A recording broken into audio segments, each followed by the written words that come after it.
Happy Christmas Eve, Patriots fans, and we have a Sunday Night Football Christmas Eve edition of a Patriots Broncos watch party for you. I am Nic Rohloff in the holiday mood with the, Christmas lights necklace around the neck. I stole it from my guy, Patrick Seatman, so if he's watching, I'm grabbing it from his desk and I put it on to get in the holiday spirit as New England travels to Denver to take on the 7-7 Broncos, who are fighting for their playoff lives. And it's an interesting contrast between these two teams. New England 3-11, firmly in that race for potentially the number one overall pick, yet they're holding firm at number 2. The Cardinals did lose today, so if the Patriots were to win, they would fall back in the draft standings. If they lose again, they will stay at that number 2 spot. But Denver looking to stay alive. They got some help from other people today as the Jaguars, all the AFC South teams lost. The Jaguars, the Colts, and the Texans all lost today. So there is a chance that they still have a playoff if they end up to get in. Christopher Flores is in the chat. Longtime Pats fan, let's go. Good to see you. Alicia Wade, my girl, she was with me on the Thursday night watch party when we took on the Steelers and were able to come away with an upset victory. Good to see you all in the chat. Devontae Adams burner, a real one, saying Rolly, LV versus KC score prediction. We're talking about tomorrow's noon game or 1 o'clock game, depending on where you're at on Christmas. It's gonna be a good game. I don't know, man. I think I take Chiefs by 7. Chiefs by 7. I'll go 31. I'll go 24-17. 24-17. But we are about, 5 minutes away from kickoff. Sorry for the late start today. I was on Bears versus Cardinals watch party here at Chat Sports. As the Bears get a little bit of a win. I don't know if you wanted to win, if you didn't want to win. But before we do kick off, we usually start shout out your city for me. But you know what? Let's do things a little bit different today. Let me know who you got down in the comment section. Is it going to be the Patriots, type NE? Is it the Broncos, type DEN? We also got the Christmas lights. We got the Christmas lights on the net, Christmas lights on the scoreboard in the pregame tailgate. Let me know who you got down in the comment section. Scott says, wait, Rolly does Bears games. I don't broadcast. I don't do what I'm doing right now on Bears games. I produce the Bears games with my main man, Harrison Graham, which you guys see on the channel on our VODs and videos throughout the week. So we tag team Bears and Patriots. He's a Bears fan, so I help him out with Bears. I'm a Patriots fan. He helps me out with Patriots. It's a little give and take a little bit. We got MA Football Guy in the chat. Sophia Martinez as well. We got Tony Fuentes, our resident diehard Chiefs fan, in the chat. Rooting for the Broncos? It's an interesting decision, Tony. You would think you root against your division rivals who are fighting for a playoff spot. But, hey, you do you, Tony. You do you. You do you. Yeah, of course, Scott. Of course, Scott. Oh, I do say this. If you're rooting for a Patriots win, which it's a little up in the air for me still, because we have 3 games left in the season, and I can just taste that number 2 overall pick, which puts New England in such a driver's seat going into April, because it allows you to make the decision going into free agency. How are we going to address the quarterback position? Are we doing it through the draft with Drake May or Caleb Williams? Are we doing it via trade? Say maybe Arizona wants to trade Kyler Murray. Would you potentially be able to trade future picks for Murray and then use that number 2 selection for Marvin Harrison Jr.? But holding that number 2 pick would just set up New England for a really positive future. We'll see what happens in this game. A loss here puts you in a good spot for that number 2 pick because you got Buffalo and the Jets to finish out the year. You're probably losing the Buffalo in the Wing City, as you'd say. And then you got New York to finish out at home, which would be interesting. Before we go any farther and get this game underway, got to show some love to our sponsor today, which is Prize Picks. The number 1 daily fantasy sports platform in America is available for you guys to go play If you use prizepicks.com/CLNS and use code CLNS, you'll get a first deposit match up to $100. Just pick more than or less than on 2 to 6 player stat projections. And if you pick correctly, you can win up to 25 times your money. Yes, you heard that correctly. I play Prize Picks every single day. You know who else plays Prize Picks every day? Rapper Meek Mill, comedian Andrew Schultz. So join me, join them on the #1 daily fantasy sports platform. That is Prize Picks. One more time, get a $100 first deposit match at prizepicks.com/CLNS and use code CLNS. All right, we're almost underway here. Link and promo code is in the chat. Christopher Flores says, I want anyone but Mac. He is garbage. I'm not disagreeing with you there. I am not disagreeing with you there. He is bad. He is bad. We're about to get underway. Feels like we're really rushing into this game, but there's no complaints over here. Hope everyone's enjoying Christmas Eve. If you're still with family, glad you can join us. If not, we're your family for tonight. Patriots Today is a family. New England's going to start the game with the ball, so we're going to get to see good old Bailey Zappe and company start this game off, and the kick is away. White end zones as the New England Patriots are wearing their white uniforms. Ball goes through the back of the end zone. So New England and Bailey Zappe will start with the ball at the 25-yard line. Interesting to note in this game injury-wise, no Ramondre Stevenson yet again with that ankle. No Juju Smith-Schuster. No Hunter Henry. So a little bit banged up. And Vidarian Lowe is starting at left tackle as Connor McDermott is also injured in this game. Bailey Zappe starting under center. Orange jerseys with the white icy helmets for Denver. That's a dangerous uniform matchup for New England. Zappe play action on first pass. Oh, he's sacked. It might be a fumble. It might be a fumble. Ball's still loose, by the way. I don't know what they're calling here. Are they saying this was a fumble on the first play of the game? This might be a disaster start for New England. Zappe was absolutely pummeled by 2 Denver defenders. Let's see what they call. I don't know if Zappe's arm was fully going forward. It certainly was moving, but did he have control? Oh, this might be a fumble, folks. This might be a fumble. This might be a fumble. And they're going to rule it a turnover. So first play of the game, it's a Patriots turnover. And if your team tanked, this is exactly how you wanted to start the game. If you wanted to win, could not be worse. Let's watch the replay. Oh, yeah. He fumbled it. Oh, yeah. He fumbled it. Zappe was coming through, and as he was about to get hit up the middle, I believe it was Draymond Jones, Zappe tried tucking the ball, tuck rule style, and he hit his own jersey on the follow-through, and he lost it. So early red zone opportunity for the Broncos, red zone, the Prize Picks red zone for the Donkeys, and we might be trailing here very early. Oh, boy. First and goal from the 7, it's a handoff to the UNC graduate, Javonte Williams, and he picks up a couple yards. So it'll be second and goal from about the 6 or 5 yard line. I mean, you want to talk about the worst possible start in NFL history. I think the only worst start in NFL history, I'm not shitting you, involves the Denver Broncos in that Super Bowl against the Seahawks when the first snap of the game was over the head of Peyton Manning for a safety. We know how that game ended. Russell Wilson under center again. That was a false start. They don't call it, and it's going to be Javonte Williams again up the middle on a halfback dive to about the 2 yard line. So it'll be third and goal from the 1 yard line. That was 100% a false start. I mean, this could not be a worse start for New England. But like I mentioned, this Broncos team is going to be hungry in this one, considering they have to win and have to win to keep their playoff chances alive and join a bunch of teams at 8-7.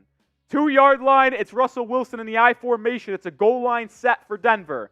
Snap, play action, nothing there. Jennings with pressure, now Tavai. Russell Wilson thrown, picked off! Mac Wilson with the interception. And after New England gives it away on the first possession of the game, the first play of the game, Mac Wilson gets it back for the Patriots, and we have traded turnovers. Russell Wilson throws it in the coverage, and Mac Wilson, the talented linebacker, with a diving snag. Oh, this might get called back, folks. This might get called back. That was an athletic effort from Mac Wilson. I'm going to guess they are going to overturn this, but for now it's an interception. Type those INT.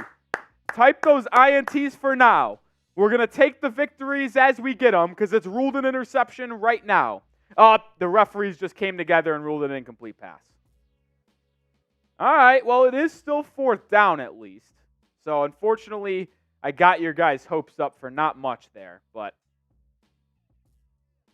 so, at least, oh, it looks like Denver's going to go for this at the 1-yard line. They're going to go. Type those 4s. Type those 4s. Woke Queen says, Zappe is why Pats must avoid Caleb Williams. Drake May is big. No more noodle arm quarterbacks. Interesting. But it is 4th down, so type those 4s. Type those 4s. Wilson in the gun. Javonte Williams to his right. He takes the snap. It's a handoff to Javonte Williams, and he's short. He didn't get in. Patriots defense stands, and it's going back to New England.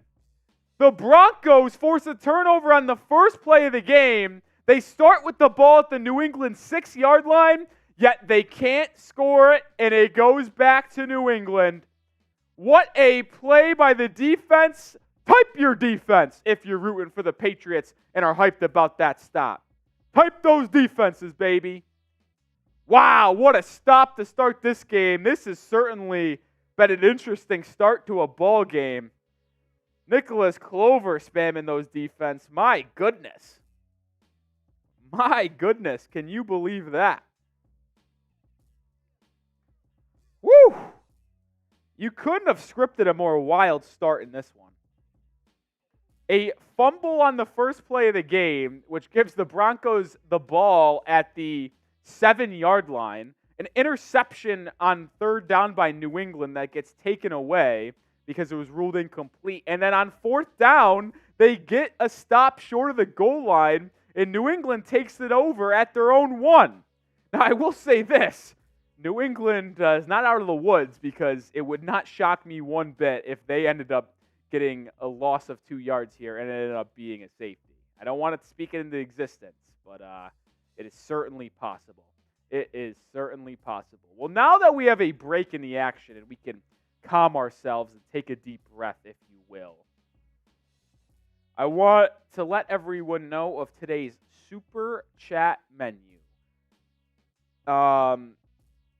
Okay, so every $10, every 10 subs, I take a sip of Happy Dad. I got my Happy Dads right here. So we got 2 options here as I hop back on screen. Every 10 subscribers, a Patriots pour, which is basically just me taking a sip of Happy Dad. We're starting at, let me check, 6,925. So every 10 subscribers, we take a sip. If you're a first-time super chatter, I'll do my exercise. Get 5 jumping jacks here in the action. $5 super chat. I just take a beer's cheers and have a sip of some Happy Dad. I got the fruit punch with me today, so I take a sip, a Patriots pour for 10 subs. I also will take a nice little sip of Happy Dad for $5. $10 super chat. I got my 1800 tequila with me. Take a shot of tequila if we want to get wild and party it up on Christmas Eve with each other. And then $20 is a beer chug where I pour an entire Happy Dad into here and chug it, basically a beer shotgun. Or you could subscribe like Marco Garibay did. Shout out to Marco. All right, first down at their own 2-yard line. It's a straight give to Ezekiel Elliott, and he pours forward for about 3 yards. So a good carry for Ezekiel Elliott to give New England some breathing room, if you will. That's big time right there. So it's going to be 2nd and 6 at New England 6. How about the defense, though? Can we just quickly acknowledge and go back to how impressive that was by the Patriots defense? You're sitting on the bench expecting your offense to go through the motions, and then you're immediately thrusted into the game in a goal-to-go situation. How impressive. Another delayed handoff to Zeke, and this goes nowhere. got back to the line of scrimmage, but it's going to bring up 3rd and 7. 3rd and 7 for New England. Marco says, thank you for getting my last name right. You know, I got to be honest, Marco, I'm not the best with names, and I really took a shot in the dark there, and I'm glad I was able to nail it for you.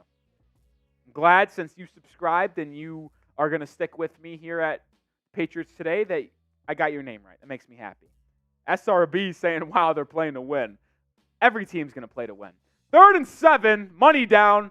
Demario Douglas in motion, Zappe in the gun with Zeke to his left. He takes the snap, throws right, looking for Douglas, wide open, and Zappe missed him. Demario Douglas broke right on a little out route. Patrick Surtain was in coverage, one of the best corners, if not the best corner in the entire NFL. Demario Douglas beat him. And Zappe just threw it wide right of him, which is why I know a lot of Patriots fans, especially at Patriots Today, have said that they like what Zappe brings to the table and they just want to get weapons on this offense and figure out quarterback at a different portion. But that's the play then. Like, Zappe relies so much on anticipation and timing, and for you to miss a wide open out route like that tells me a lot that it's a little disappointing. I'm not going to lie. Well, either way, Bryce Behringer's punt, which he might be the lone bright spot on this New England Patriots team at this point, gets it away. Not the best punt. It's returned to about Denver or New England's 46. So back-to-back possessions with the Broncos starting in Patriots territory. Marco says, you just made me like the Patriots. Let's ride, Marco. Welcome to the program. MA Football Guy says, as a Pats fan, that's funny. I don't know what I said that was funny, but I'll take it, I guess. 115 people watching. Make sure you do join the channel here as we look to grow our channel here at Patriots Today. We have daily coverage of the New England Patriots for you guys. You won't get any better Patriots coverage on YouTube. I guarantee it. We're growing like crazy. We're trying to get to 7,000 subscribers tonight. I got you, MA Football Guy. Can we get 76 subscribers tonight? If we do get to 7K subscribers, I said $20 super chat is a beer bong where I chug a beer. I will do an extra beer bong for getting to 7,000 subscribers. Come on. I think we could get there. If you haven't subscribed already, please do so. Daily content surrounding the New England Patriots. It's going to be a fun offseason, man. Is Bill Belichick going to stay? Is he going to go? Draft rumors, because New England's going to have probably a top 5 pick. And you also got free agency where New England's slotted to have $85 million if they cut J.C. Jackson, which is to be expected, which, by the way, I don't know what the situation with J.C. Jackson is completely, but hopefully he's all right as he is away with the team. Away from the team. Who you got? N-E for the Patriots, D-E-N for the Broncos. Let me know down in the comment section. Colin says Belichick has to be super depressed by now.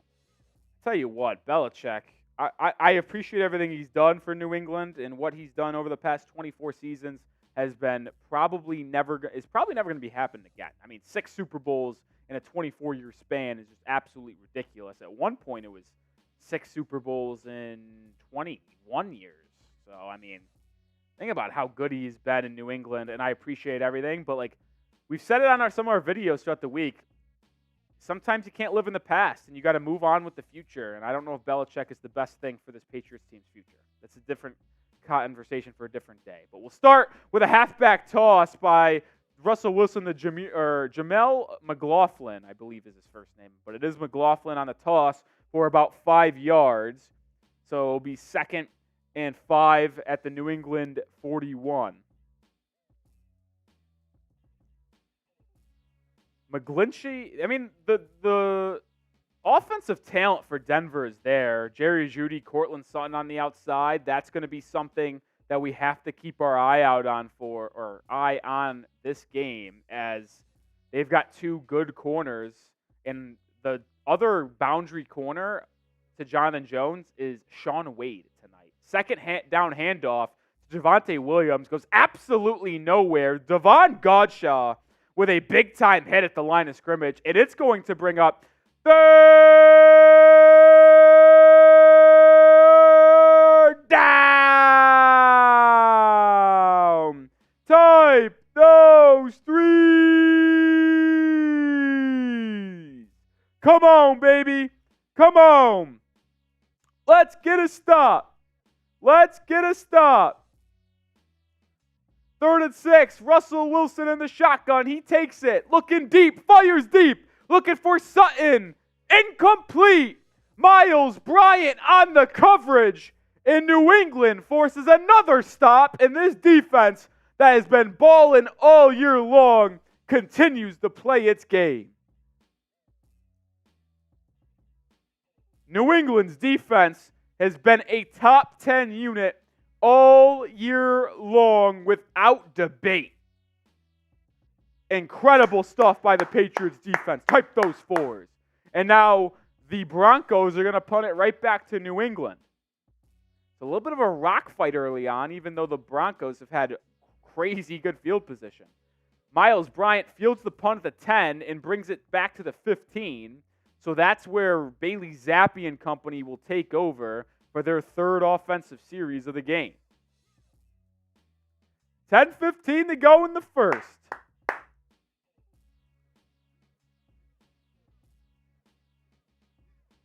If you haven't already, like the video. We get not everyone can super chat.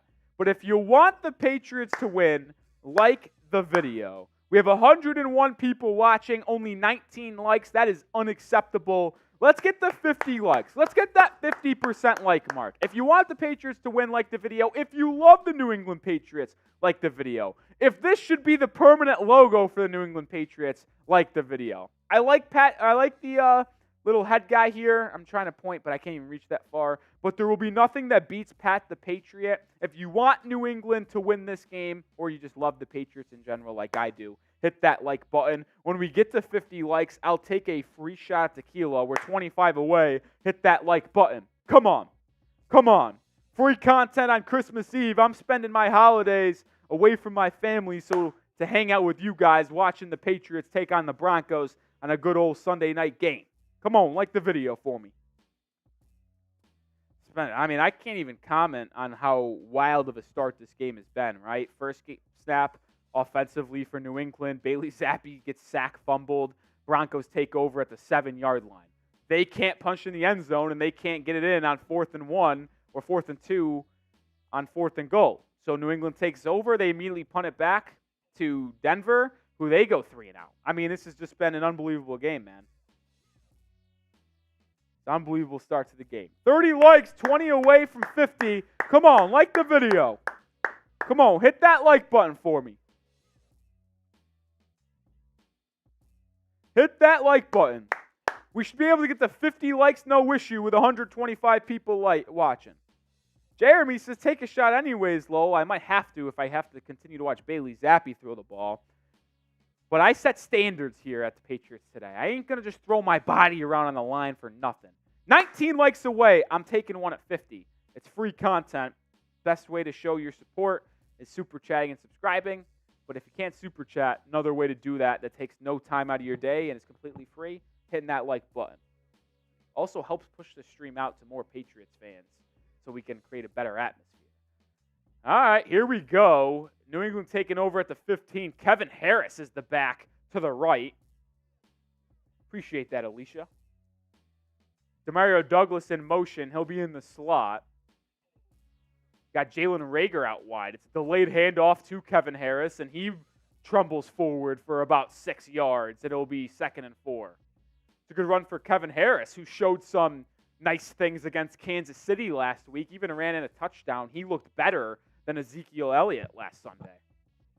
Jason Sullivan says tank. I don't disagree. I want New England to lose for their greater good, but whenever New England is on the TV, it's going to be hard for me to root against them. It's going to be blatantly honest there. Zappe under center on 2nd and 4 again. Harris remains the back, and he'll get the handoff again. Patriots just come up short. It's going to be about 3rd and inches for New England as they look for their first down of the game.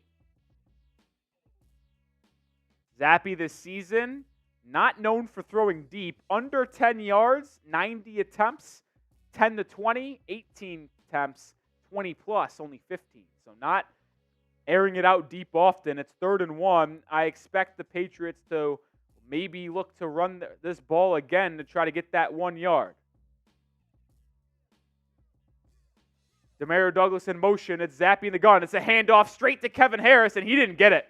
He didn't get it. Bill O'Brien tried some trickery, and it did not work. Absolutely swallowed up by the Broncos defense, and the New England Patriots are likely going to have to punt again.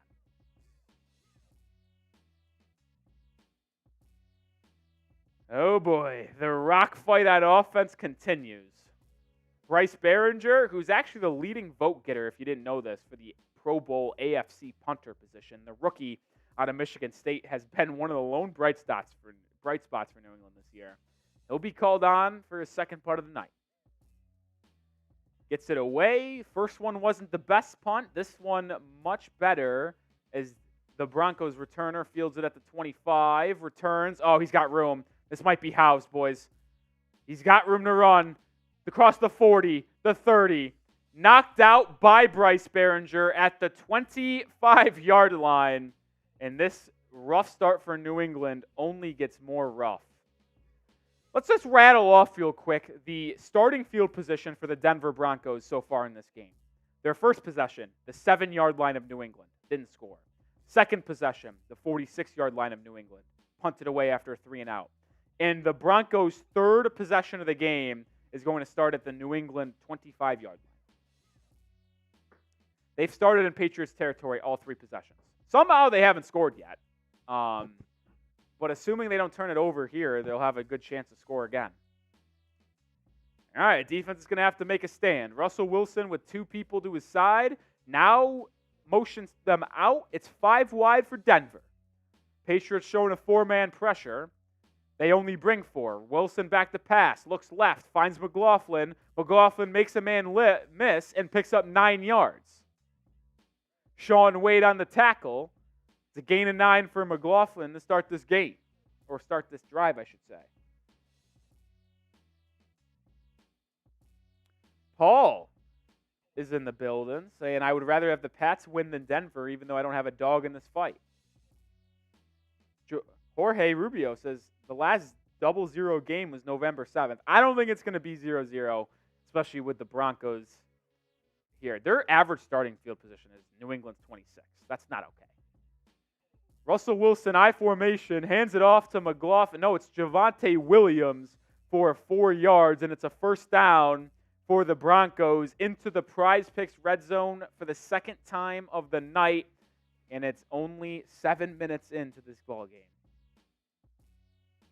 We're only 8 minutes into this game, and the Broncos are in the red zone for the second time.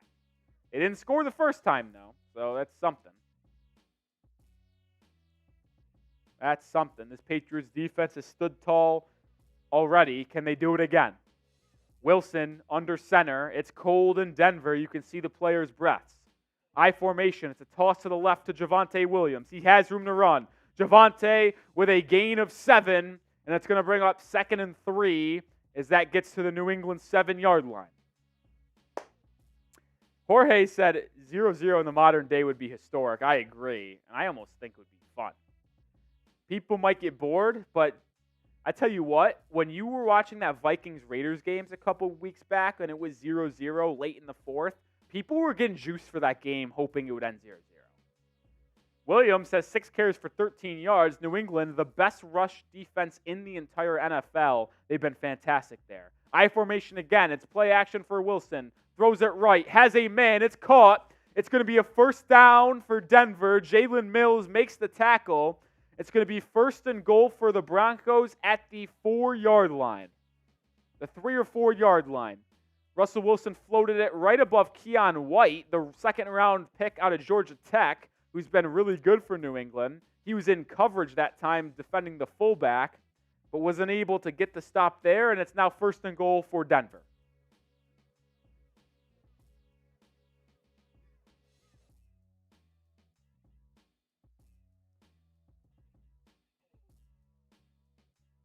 I formation for Russell Wilson again. It's a handoff to Javonte Williams. He is in. Touchdown, Denver. The Broncos strike first on Christmas, and the Patriots find themselves down 6-0 with 5 minutes and 15 to go in the first. New England's offense and special teams not helping the defense. When you have an average starting field position of the New England 26-yard line, you'd expect the Broncos to score eventually. And the Broncos are able to punch it in here to make it 6-0. Oh, no way. Maya's World is everywhere. What's up, Maya's World? Good to see you. If I could count on someone to have my back in this world, I know it's Maya's World. As the extra point is good for Denver, it's officially 7-0. Marvin Mims Jr., the rookie out of Oklahoma, was the one who set up that touchdown for Denver as he returned that punt all the way to the 25-yard line. Good to see you, Maya's World, in the chat. Spam those F Denvers as the Broncos go up 7-0, or maybe that's a good thing if you're a Patriots fan looking to lose this game to fortify that potential top 2 pick. Depends on whatever floats your boat. Whatever floats your boat. If you didn't know, by the way, we have a Broncos YouTube channel. We do. We have a Broncos channel. And they challenged us, even though we are a small channel here at Chat Sports and we're just looking to grow, they challenged us to a Super Chat battle. They did. I didn't respect it because it felt like they were picking on us. But can we have a David versus Goliath battle? Can we do it? A Super Chat battle. We're at 0. I have to check in on what they're at. But we're Super Chat battling the Broncos channel. They challenged us. They have almost 20,000 subscribers. They're not very nice to just call us out like that, knowing that we're shorthanded. But can we pull off the miracle upset on Christmas Eve? This would truly be a Christmas miracle if we're able to take down the Broncos breakdown in Super Chats tonight. It's the easiest way to help the channel grow, as any money donated to us goes straightly back to you guys to provide more content and help this channel grow, because I want to make this the largest New England Patriots YouTube channel on the platform, and I believe we could do it. It'd have to start with some miracles, though, on our Super Chat battle. If you don't know what Super Chatting will get you, every 10 subscribers, so something to help incentivize if you're just joining new and want to join, every 10 subs is a Patriots pour into my mouth. I got Happy Dad right here, have fruit punch. I'll take a sip every 10 subscribers to pour into the gullet. First time Super Chat, I'm doing 5 jumping jacks, getting my activity on. If you don't want to wait for the 10 subscribers, I could crack open my Happy Dad with a $5 beer cheers. $10, I got my 1800 tequila and taking a shot. And $20, if you want to get wild today, I'll shotgun the beer. That's today's Super Chat menu. Appreciate any donations to help us grow. And in return of you guys donating and helping us out here, I like to do stuff and make it worth it. And that's on the menu today. As the kickoff for the Broncos is in the end zone, so New England will start with the ball at the 25-yard line. The Broncos' holiday wish list to try to get in the playoffs, they need the Bengals to lose, the Bills to lose, the Colts to lose, and the Texans to lose. Well, they got 3 out of those 4 things to happen, so they're motivated to get a win. Maya's World, no news for the Heat other than the fact that Joel Embiid isn't playing tomorrow in that Christmas matchup. Jorge saying Patriots LFG. Who you got, by the way? NE for New England, DEN for the Broncos. Zappe in the gun. Farrell Brown in motion. It's a play-action screen to Devontae Parker, and he'll pick up about 3 yards on first down. Devontae Parker's numbers have been significantly better with Bailey Zappe at quarterback in comparison to when Mac Jones was playing QB. Mac Jones is the backup, by the way.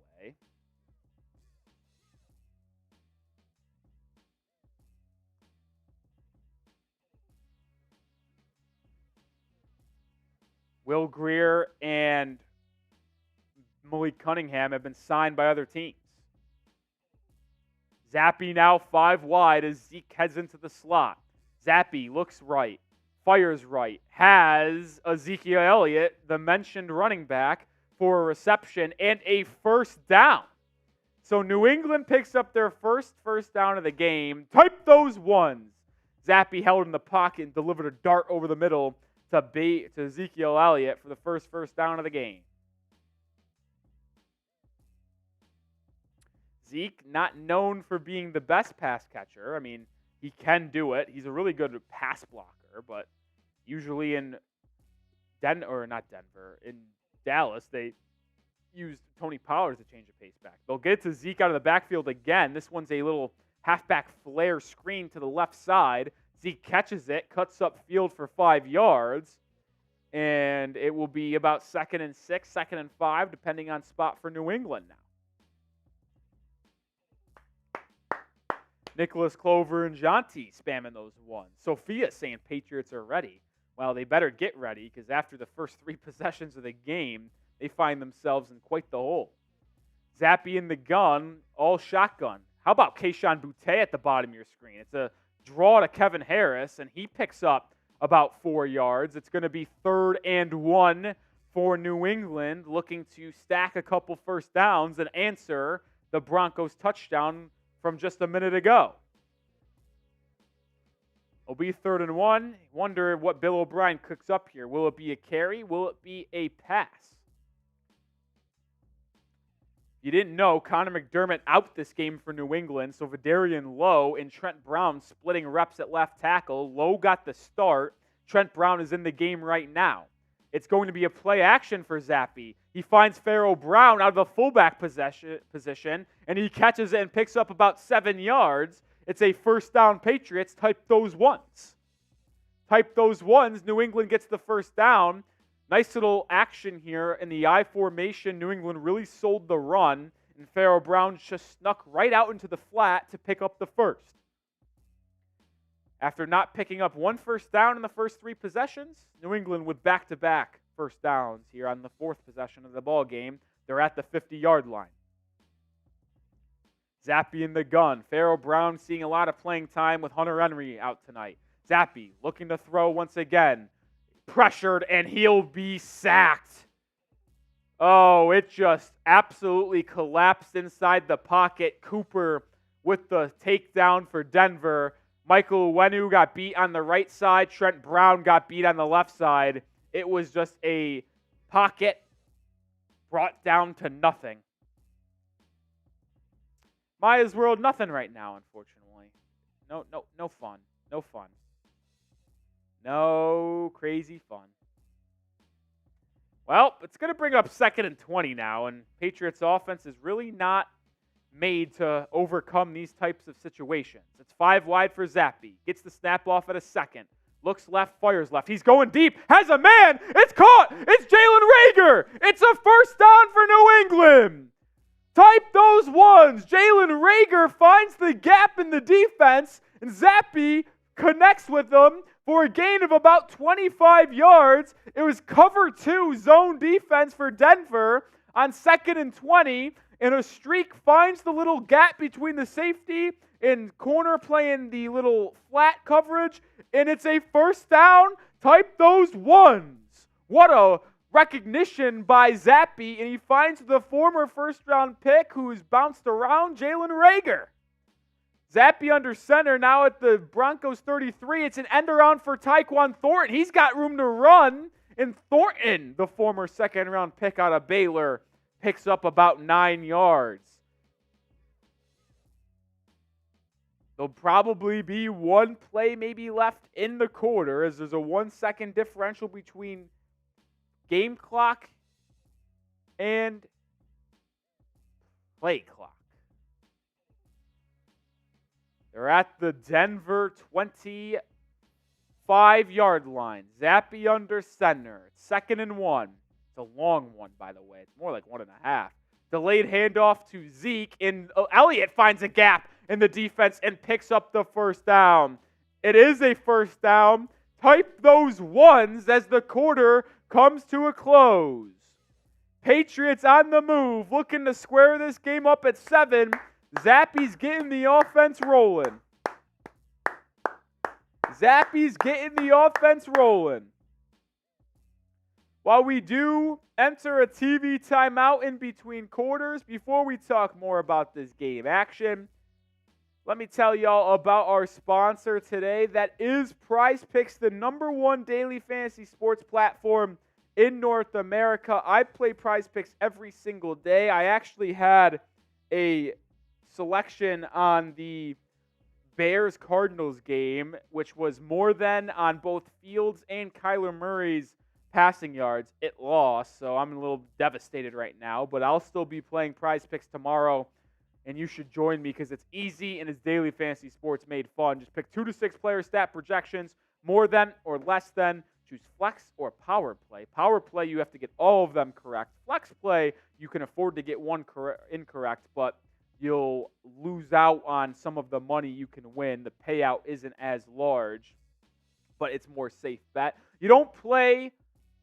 pros or sharks like you do on other daily fantasy sports platforms. You just play the numbers. Rapper Meek Mill, comedian Andrew Schultz plays alongside myself. So join us at prizepicks.com/CLNS and use code CLNS. You'll get a first deposit match up to $100. Yes, you heard that correctly. Extra $100 at prizepicks.com/CLNS and use code CLNS. 150 people watching. If you haven't already, hit that sub button. If you want the Patriots to win, sub for dubs. Sub for dubs. I didn't eat dinner, by the way, so sorry.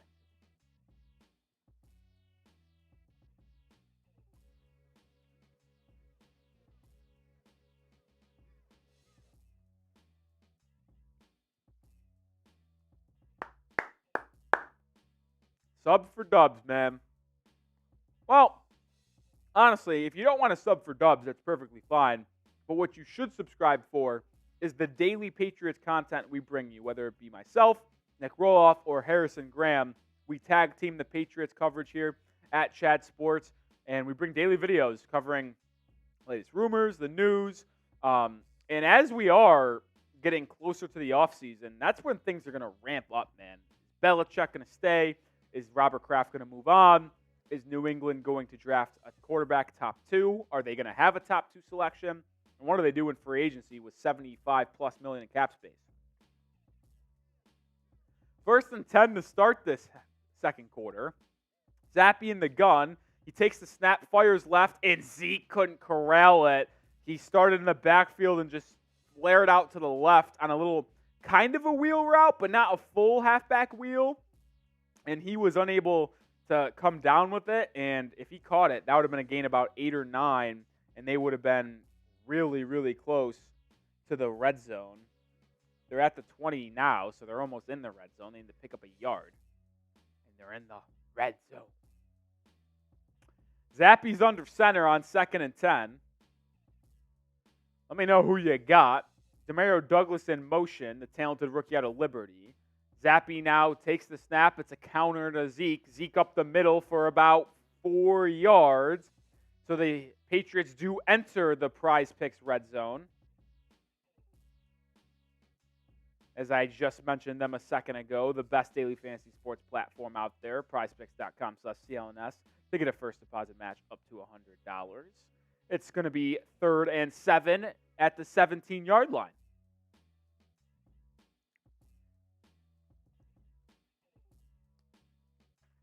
Zappe in the gun. Crowd is going bonkers at Mile High Stadium. I believe that's what it's called.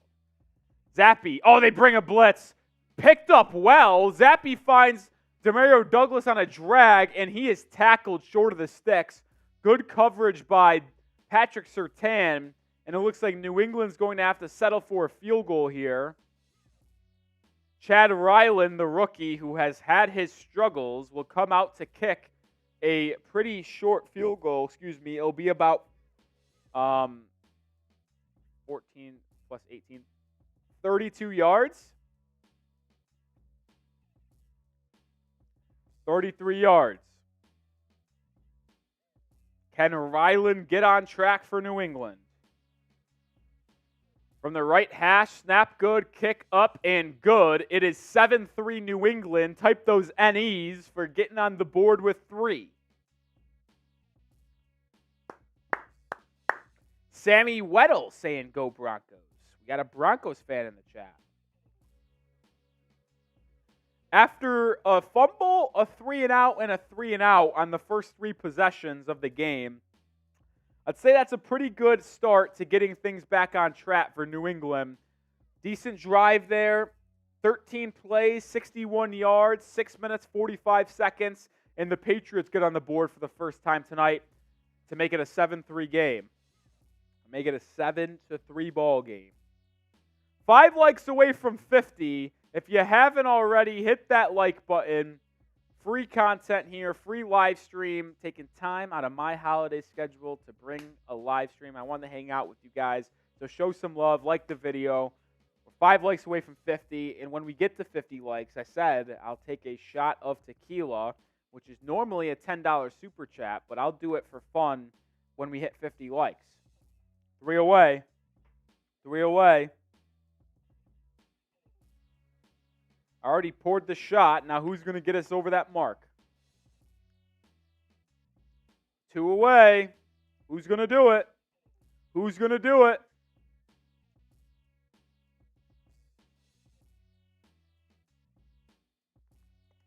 One away.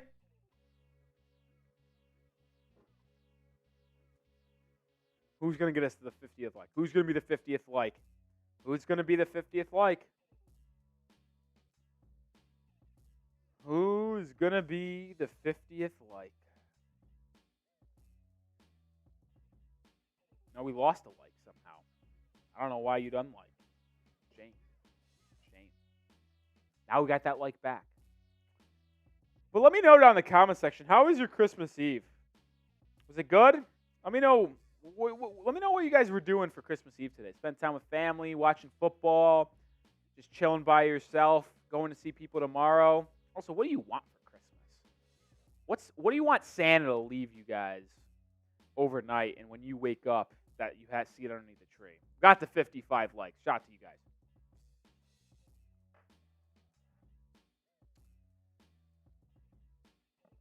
Trooper says, beefing with my friend on who's going to win this game. Troopers, what side are you on? Are you on New England's side or Denver's side? It's always fun to have some beef when it comes to the Broncos Patriots. You Troopers on New England's side. All right, at least you picked the right side. At least you picked the right side. I'll say that. That sounds like a fun Christmas Eve, is beefing with your friend on who's going to win a Sunday night football game between Patriots and Broncos. It's always fun. It's always fun. All righty then. Ball was kicked throughout the back of the end zone, so it will be Broncos ball at the 25. Chris is saying working at an Amazon facility, getting all your gifts delivered. Well, Chris, appreciate you doing the dirty work out there for most people that waited too long to order their gifts. Play action for Russell Wilson to start the drive, and Russ scrambles up the middle. He's got room to run, and Russell Wilson picks up about 13 or 14 yards to get the drive started for Denver. Patriots had good contain, but did not factor the run up the middle. They brought 5. Anthony Jennings almost got home, but Russell Wilson was able to evade the pressure and run up the middle for about 14 yards. Russell Wilson, that's something that he has been able to hurt New England with in the past as well, with his legs. Halfback toss to McLaughlin. He's got room to run on the left side. He's got 10. He's got 12.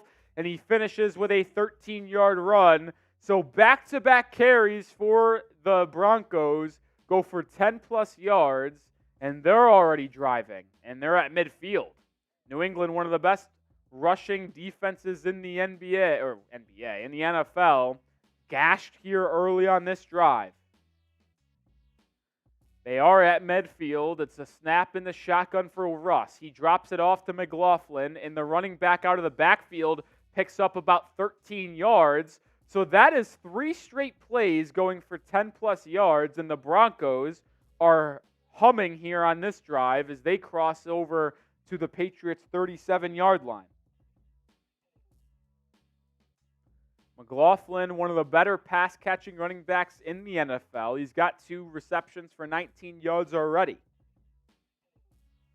Russ is 3 for 5 for 24 yards. Almost had an interception. Mack Wilson wasn't able to corral it, though, in the end zone. It would have been an unreal catch diving out, full extension. Some confusion now. Clock stopped. Oh, Patriots player banged up. It's Jonathan Jones, the cornerback for New England, who is our best CB with Christian Gonzalez out for the year. It looked like Gonzalez might have taken that reign pretty early in his Patriots career with how good he was in the first month of the season. But with his shoulder injury, it went to Jonathan Jones, and Jonathan Jones just took a shoulder right to the head. And you wonder, I don't want to speculate, if you wonder if that is a concussion-like injury. Snap for Russ. It's play action. Dump down to Javonte Williams. But, fumbled it! It's recovered by Denver, I believe. Oh, but it's ripped away. Is this going to go to New England now? The original fumble was pounced on by Denver. But right now, as I saw a Patriots player roll over, they had the ball. What are they going to rule here? Ball is walked away by New England, and it's going to go to New England. The Patriots force a turnover. Javonte Williams out of the backfield fumbled it, and it's going back to New England.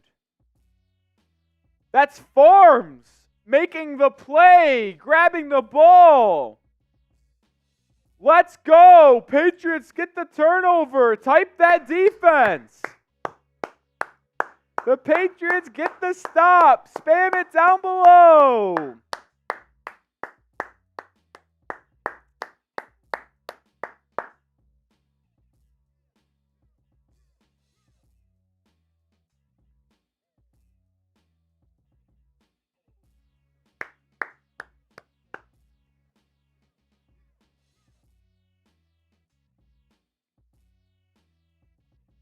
Alicia Wade knows what to do, saying defense. Let's go. Terrence is saying defense as well. Man, this defense, they just know how to make plays. That's what the most, I think, frustrating part of this entire season for the New England Patriots is I'm not shitting you. This Patriots defense, dealing with Marcus Jones being hurt for the year, the Jack Jones situation, Christian Gonzalez, the talented first-round pick, being out for the year, Matthew Judon essentially getting hurt for the entire year in the first month of the season. They have lost so many key pieces on this team, yet they have a defense that is top 5 in the NFL and is a Super Bowl caliber defense as well. I mean, I'm not kidding you. This is a Super Bowl caliber defense. If this offense was top 15 in the NFL, top 15, the Patriots would probably be in the playoffs. I'm not kidding. Top 15 offense, they're in the playoffs competing. That's how good the defense has been. But instead, the Patriots have the worst offense in the NFL. They average the least amount of points. At one point during the year, they lost 3 games in a row in where the defense held the opponent under or to 10 points or less. It's the first time since the Cardinals in 1948 to lose 3 straight games while holding your opponent to 10 or less.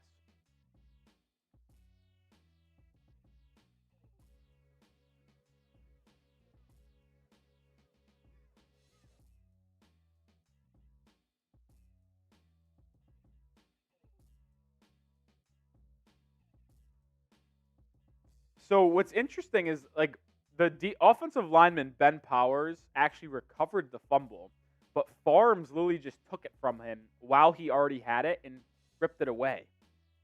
Like the offensive lineman for Denver clearly had it, but the defensive player just took it out of his hands after he fell on it. It's crazy. Either way, it's New England ball.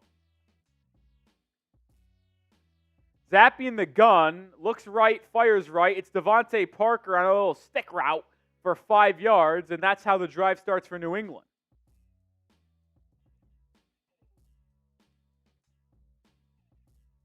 Look at this. This replay is fascinating. Gene Steratone, Ben Powers clearly has it, but Farms just took it out of his hands.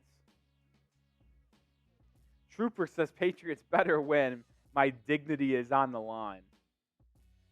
Putting your dignity on a Patriots win is kind of crazy, especially with this team. Zappe, counter give. They've ran that run play about 4 or 5 times already tonight, and it's a carry up the middle for about 4 yards, and it's going to bring up 3rd and 2 for the New England Patriots.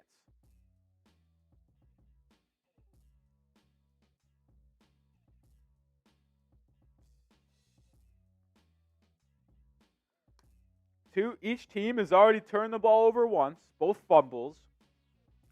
The Broncos already got stopped on 4th and goal at the 2-yard line, so this lead could be more than 7-3. Let's say that. Douglas in motion, Zappe in the gut on 3rd and 2, takes the snap. It's a handoff to Zeke, and he is swallowed in the backfield. He ended up getting back to the line of scrimmage, but that's going to bring up 4th and 2. New England at their own 47. Does Bill Belichick go for this, or do they try to flip field position for the first time today and bring Bryce Behringer on the field? They will. So the Patriots will punt it after forcing a turnover. Classic New England. They get a big stop. They get a fumble. They start with the ball at the 40, their own 40. Good field position, 3 and out. In classic New England. Their offense is so bad, dude. It's actually a joke. Behringer, who might be going to the Pro Bowl, gets it, punts it away cleanly. See if he can pin the Broncos deep. It'll be fair caught at the 13-yard line, and that's where the Broncos will start their possession. It's the worst field position of the game for Denver so far. Worst field position of the game.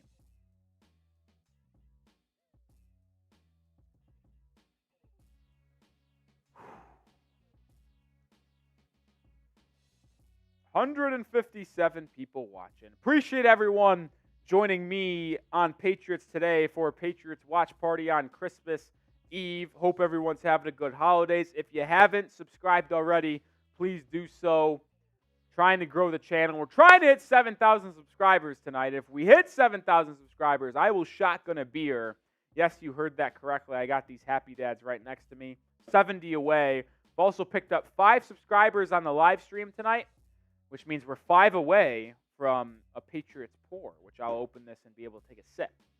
156 people watching. I doubt all of you guys are subscribed. So join the channel today. Where else would you want to be for the offseason that is just around the corner? Bill Belichick rumors, draft rumors, free agency rumors. We'll have it all. We'll have it all. Monica saying, let's go Patriots. Love it. Love it. Tawan says, win, lose, or draw. I love New England. I have tattoos to prove it. I love that. New subscriber. Appreciate whoever just joined the channel. I wish we were wearing these jerseys tonight. A little red Patriot action. I'd love to see those jerseys on New England again. It sucks that we weren't able to wear those more often with Tom. Obviously, he wore them early in his career and in the middle portion. And then it went away at the back end of the Patriots' career, like from 2014 on. Didn't really get to wear them often, but then obviously they made a return. Cool Genuine Phil says, let's go Pats, hold on to pick. So Cool Genuine looking like someone who's wanting the New England Patriots to lose and maintain that top 2 selection. I get both sides, right? Like, obviously the future is best well served by losing this game and keeping a top 2 pick and being able to draft one of Caleb Williams or Drake May in all likelihood. But it's hard to see the Patriots on the field and root for a loss, if we're going to be honest. It's hard to do that.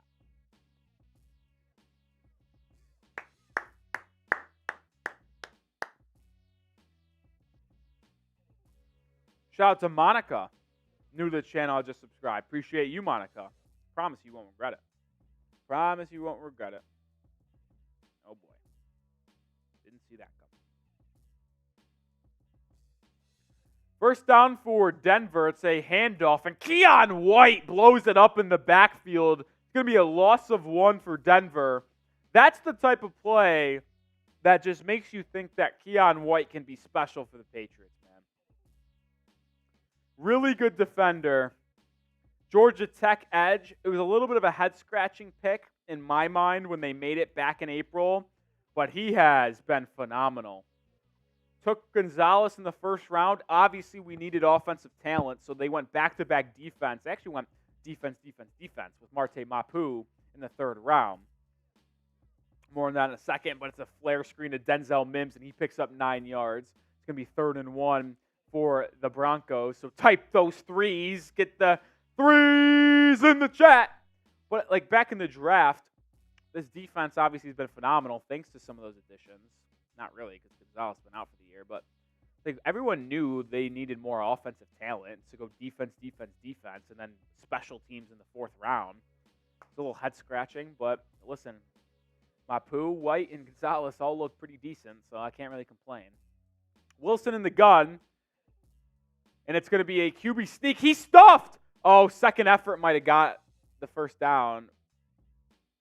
Oh, this spot by the officials is just horrific. Just horrific. I think it's going to be a first down for Denver. Based off the spot, I think it's a first down. And they're going to stop play to measure it. I honestly, he got stopped, but second effort was able to get there. Second effort got there. Chain crew's going to come out. I think he got it based off the yellow line from the TV, but we'll see. That's obviously not official, and it's going to be a first down for Denver. First down is official for Denver. Phil saying, go Pats, go Celtics. Listen, I'll say this. The Patriots are in a bad way right now. The Red Sox are not really making anything in free agency, but the Celtics are a really good ball club. Oh, what's up, Ty Man, the Buckeye? Just seeing you. Sup, Rolly? I'm here for a minute, and then I got to go back to PD doing Broncos. Appreciate you tuning in, Ty Man. Good to see you in the chat. Yeah, at least the Celtics, the best team in the NBA record-wise, and just based off looks. Wilson in the gun. 1st and 10 for Denver. He takes the snap, looks left, fires left. It's McLaughlin out of the backfield. He makes, oh my God, this is horrible tackling by New England. It's a 7-yard gain for McLaughlin. Could have easily been a 2 or 3 yard gain, but the running back was able to make 2 or 3 Patriots defenders miss and pick up 7. Kurt Warner on the call today. Wonder if he has any animosity towards New England after the Patriots picked up their first Super Bowl victory in franchise history against Kurt Warner. Kurt, greatest show on turf, my butt. New England able to beat him. Kurt Warner wearing that red puff jacket. Russell Wilson, 6 of 8 for 38 yards. It's been check down city for him today. He's under the gun here on 2nd and 3, and he'll hand it off to McLaughlin. He has room to run, and he picks up about 6 yards. It's a first down.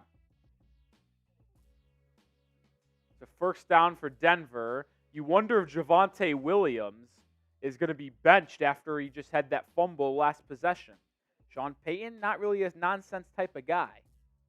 If you turn the ball over and fumble, you're probably sitting on the bench. You'll probably sit on the bench.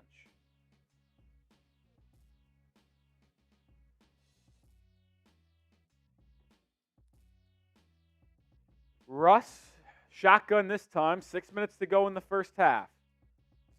Back to pass. Has time. Fires over the middle. It's caught for a first down. Is that Adam Troutman? No, it's Kroll. I don't even know who the frick that is. But it's a first down for Denver. Jelani Tavai was on the coverage. He's been really good in coverage for New England this year. Actually, one of the greatest coverage linebackers in the NFL this season. There is a late flag on the field, though. Let's see what the call is.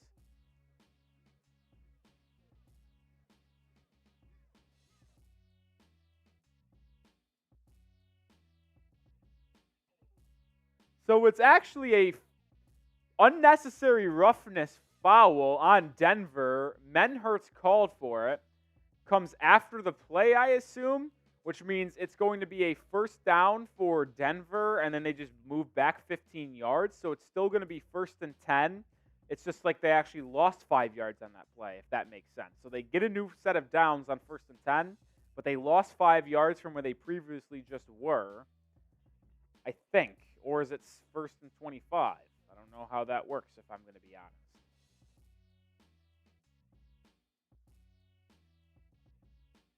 I think it's going to be 1st and 25, actually. It is. So Patriots defense ahead of the sticks here. Yeah, that Red Sox front office, certainly questionable right now, I will be honest. Russell Wilson in the gun. We got another stoppage in play. It's going to be a timeout by New England, I believe. Or is it Denver who called it? Cold Boy says, Rolly, did you work to distribute out those light necklaces to everyone? Or did it get passed to you by Seeps after the Vikes game? Well, Cold Boy, you're a very observant man, I'll say that, because I was walking into the studio. I got off me producing Bears, and I walked right into the studio that I had ready to go live for Patriots, and I was just like, you know what? I'm going to steal this off Patrick Seatman's desk. And I took it right off his desk, and I'm wearing it. I'm rocking it now. You can see this one right here. Right, you can't really see the color. Well, the reason why I can't see the color, it's green. So it disappears here. Look at this. Disappeared. Nothing. It's kind of funny, actually, to be honest.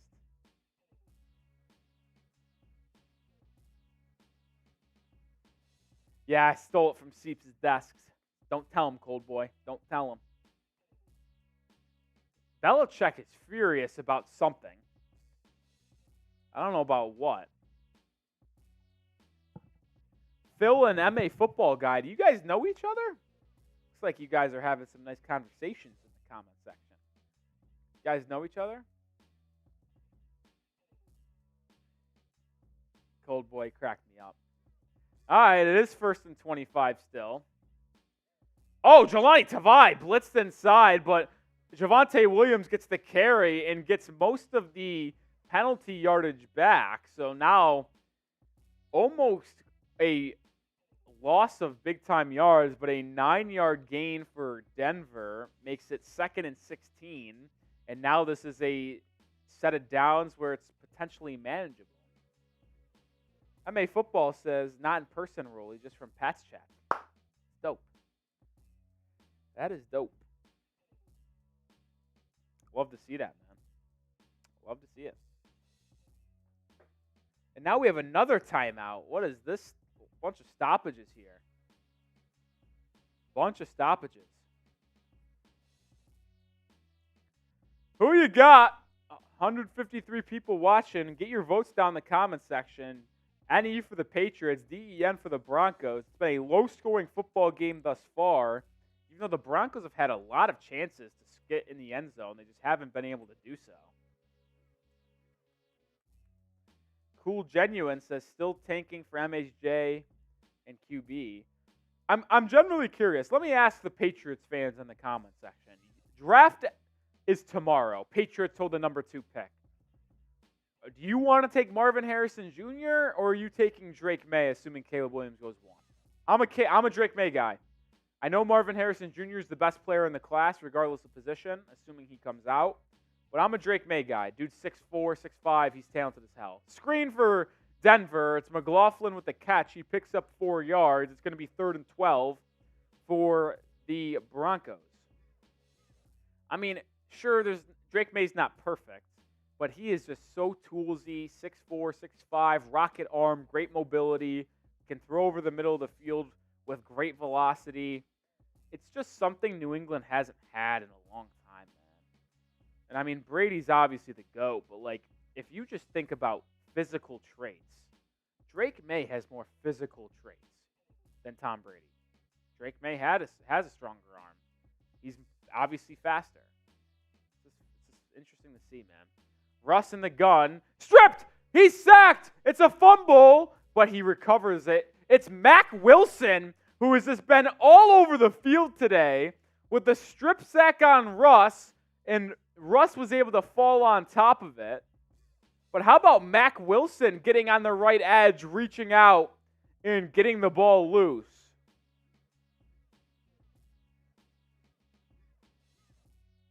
Type those sacks down below.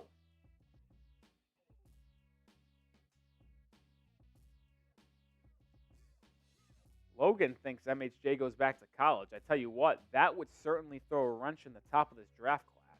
Miles Bryant fields the punt at the 30. He'll have a decent return up to the 38. And that's where New England and Bailey Zappe will take over with 3:19 to go in the first half. Mac Wilson has played one hell of a ball game. Almost came away with an interception earlier. M.A., are you saying Bailey Zappe blows, or are you saying Drake May blows? M.A., I'm a big fan of you right now, but this is going to influence that. I'm a big Drake May guy. I also am a North Carolina football fan, so I'm kind of really hoping they take Drake May because it's a perfect transition. I see the Marvin Harrison Jr. and Daniels combination. Like, I understand that. Oh, you're saying Zappe blows? All right. He does blow. He's bad.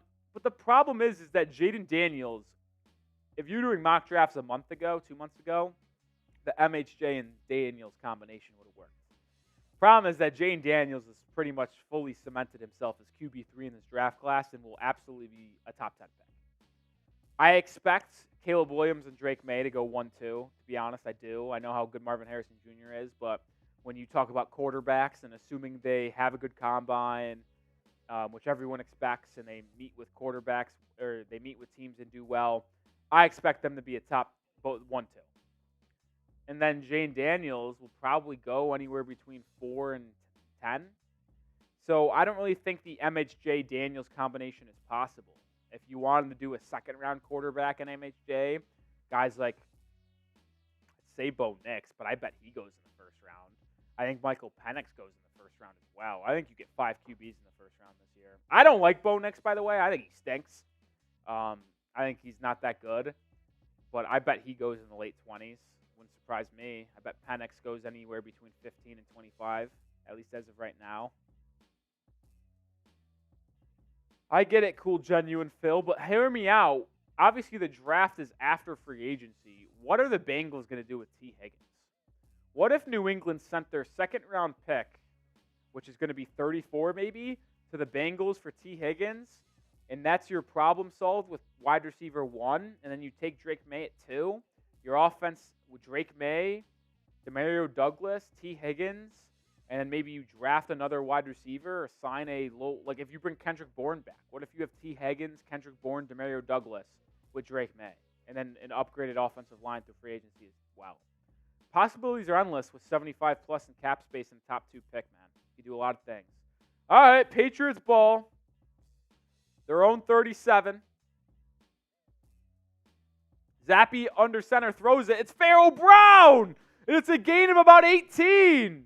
Pharaoh Brown has been one of the highest graded tight ends by PFF all year long for his elite run blocking. He doesn't catch balls often, but when he does, they're impactful. Gain of exactly 20 for Pharaoh Brown. Devontae Adams-Burner says J.J. McCarthy stinks too. That guy does stink. Dude didn't throw a football in a half of a game against Penn State. I don't care if you won the ball game, which they did, as Kevin Harris runs it for about 5 yards on the left side. If your team can win a ball game without you throwing in the second half, then I just don't believe that you are elevating your team enough to win. And that's what college quarterbacks should do, right? They should elevate their team around them. At least on offense. And I don't think J.J. McCarthy does that. Think about Drake May's offensive talent. He had Josh Downs, sure. I think Patriots are going to take this down to the 2-minute warning. So let me know who you got. But continuing that conversation, Josh Downs was good, but they don't really have that many other NFL talented players on that Carolina offense. The O-line stinks. Devontae Walker / Tez Walker is what he gets called. Might go in the top 3 rounds for wide receiver. Look at USC. They had Jordan Addison last year, but no one really on that offense this season is going to make any noise inside the NFL. I don't know, man. I just don't really think J.J. McCarthy's an NFL caliber quarterback. I don't get it, man. I don't get it. Michael Roy says quarterbacks in the first round make no sense. They're all journeymen. Harrison is generational. He is a no-brainer choice. I get it. I mean, to say every first-round quarterback is journeyman is kind of crazy. I mean, Mahomes, first-round quarterback. Joe Burrow, Josh Allen, Justin Herbert, Tua, Lamar Jackson. They're all first-round picks. I get you've seen Brock Purdy, Jalen Hurts, Dak Prescott have success that weren't first-round picks, but the majority of the elite talented QBs are. Logan Dean says Xavier Worthy in the second round. I like that guy out of Texas. He's pretty good. And Elfroll Productions is in the chat. Hi, Rolly. You remember me from Bears Now? I do.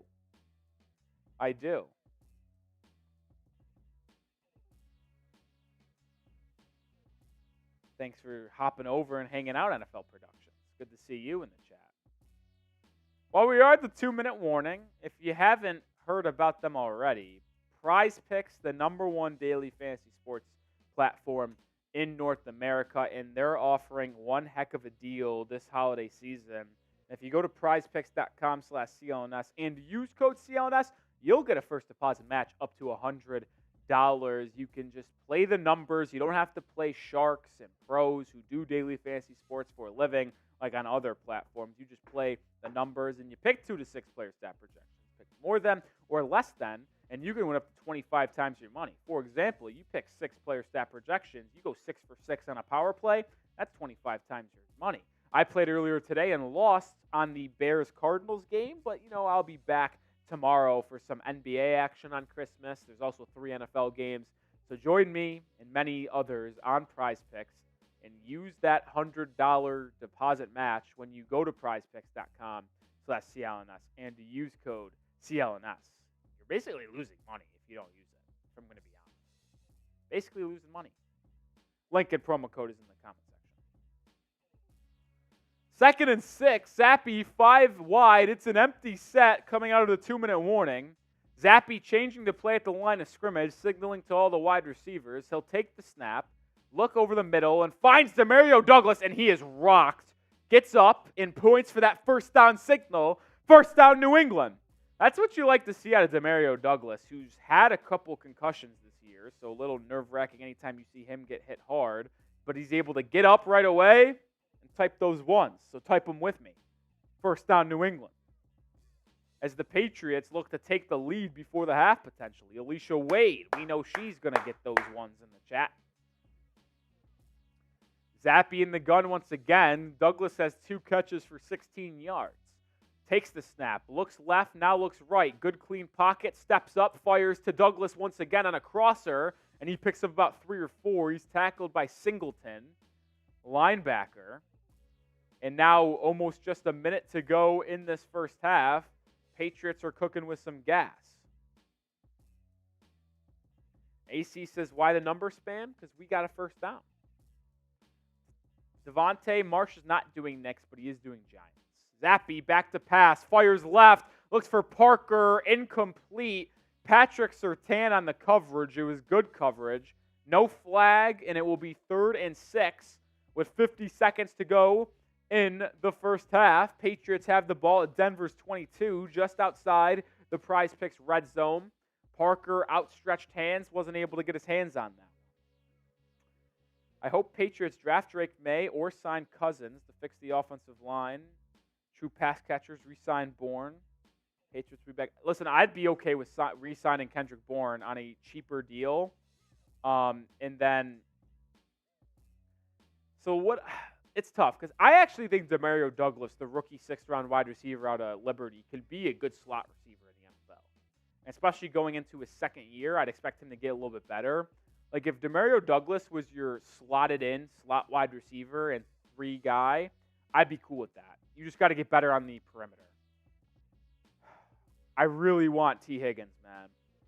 I don't know if the Bengals extend him long-term. They've kind of said he's not part of their long-term plans with him having to extend Jamar Chase. He's up for an extension potentially this offseason. They'll probably tag T. Higgins, but what if T. Higgins says, I don't want to play in the tag, and he requests a trade? Maybe New England steps in with a 2nd-round pick at 34. They corral T. Higgins. They re-sign Bourne. Got Higgins, Bourne, and there's your wide receiver core. I'm kind of in. All right, Zappe in the gun now. Zeke is the back, blitzed by Denver. Zappe steps up, has room to run, scrambling for the first down, and gets it. Oh, what is this spot? Oh, this might be the worst spot in all football. This ref marks Zappe 1 yard short. It's not going to matter either way. It's going to be a hold called on New England. Vidarian Lowe, the left tackle, called on the penalty. So it's going to move the Patriots back to 3rd and 16. It's actually on the wrong player. It actually should have been called on Antonio Mafi. Oh, and Vidarian Lowe. We have two holds. Could have been called on 2 guys. All right. 3rd and 16. You're probably not picking this up. You might as well run it and force Denver to use one of their timeouts. Vidarian Lowe does suck. He is horrific. Patriots need to make sure they get a franchise left tackle moving forward. Not really many guys in free agency either. Handoff by Zeke. Picks up about 4. It'll be timeout Denver. And New England will have to potentially settle for 3 here. Assuming Chatter Island can knock it home. But with Chatter Island, you never know. And when I mean you never know, I mean you truly never know. The rookie kicker out of Maryland has really struggled.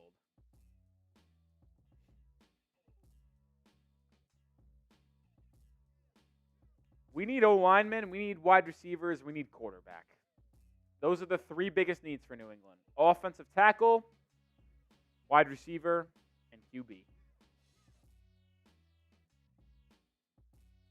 Maybe you address wide receiver through free agency. That's good class. You address tackle and QB in the draft, maybe. Ryland's kick, and he missed it.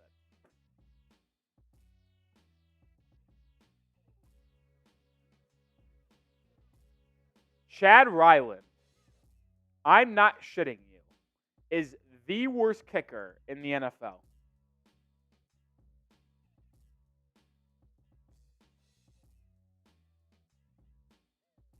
I mean, you want to talk about one of the worst picks in Patriots history. You can talk about N'Keal Harry. Chad Ryland is the worst pick in maybe Patriots history. First of all, drafting a kicker never works out, it feels like. But you take one in the 4th round, and he fucking stinks to high heaven, and he's so bad to where I don't think he could be your kicker next year. So you drafted a 4th-round kicker, and he shouldn't even be playing for you in the following season. How bad is that? Either way, Russell Wilson and the Broncos take over a decent field position. They have 1 timeout, and they use it with 25 seconds to go after they pick up about 9 yards. Chad Ryland is so bad, dude. MA Football Guy says, true that. Spent a 4th rounder. That is unexcusable. Inexcusable. Why? Drafting a kicker doesn't work out. Even drafting a punter is kind of stupid. The only time you should draft kickers or punters is the 7th round. Never sooner. Never. Remember when New England took that other kicker out of Marshall? They had to cut him because he was had some off-the-field issues. I forgot what the issues were. And I forgot his name. But do you remember that? It's only like 3 or 4 years ago.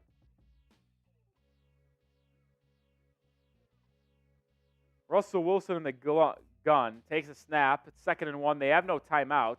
They drop it off to the tight end and delayed. He's going to sprint to the sideline and get out of bounds with 18 seconds to go. Terrence says easier to get ex-soccer players. I don't disagree.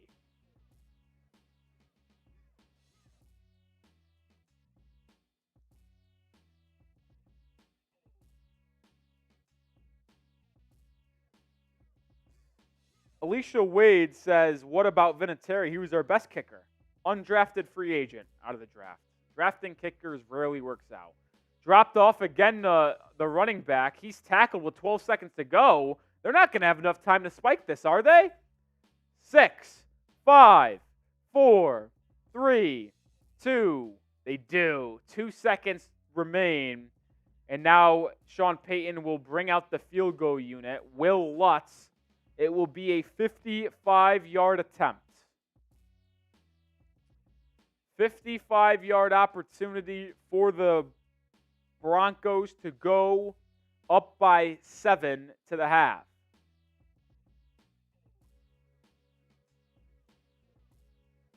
Lutz obviously kicked for Sean Payton in New Orleans, now in Denver. It's 57 yards officially. The Mile High Air, the kick is up, and it is missed.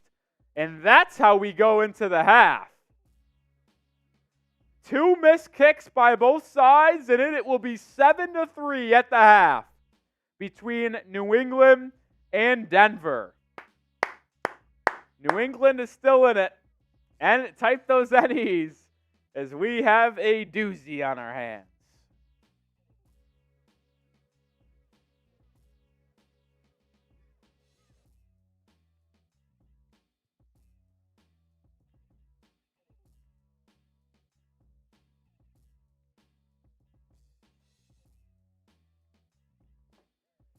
Man, oh man, was that a bad first half. Bad football everywhere. By New England, by Denver. Both teams missed a field goal. Both teams fumbled. The Broncos couldn't score when they started the game, basically, with 1st and goal at the Patriots 7. That first half was bad, man. Bad football. And the Patriots find themselves down 7-3. Patriots find themselves down 7-3.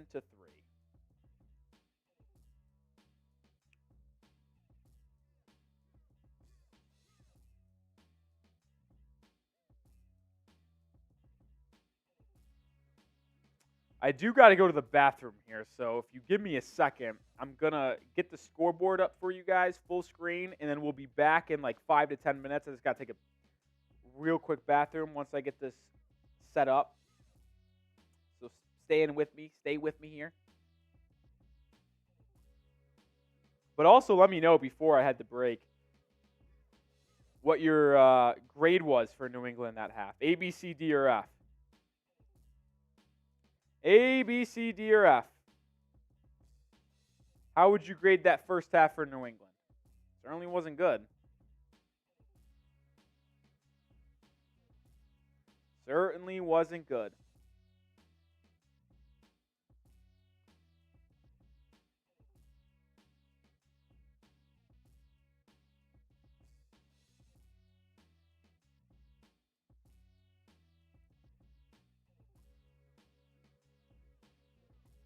Patriots trail 7-3 at the break. My goodness. Jalen Reagor is the leading receiver for New England with 28 yards on 1 catch. My, oh, my. My, oh, my. My, oh, my.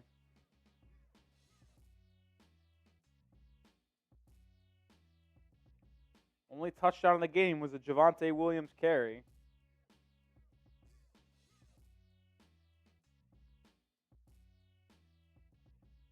All right, we will be back in a second here. I just got to go to the bathroom and empty the tank so we could go strong for the second half. We'll be back in about 5 to 10 minutes. We'll be back very shortly, like I mentioned, for the second half of Patriots Broncos in Week 16. See you guys in a minute.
right, welcome back into the second half action of Patriots versus Broncos. 7-3 lead for Denver after the first 30 minutes. Low scoring, even though the Broncos should clearly be up by way more than 4 points. Both teams have missed a field goal.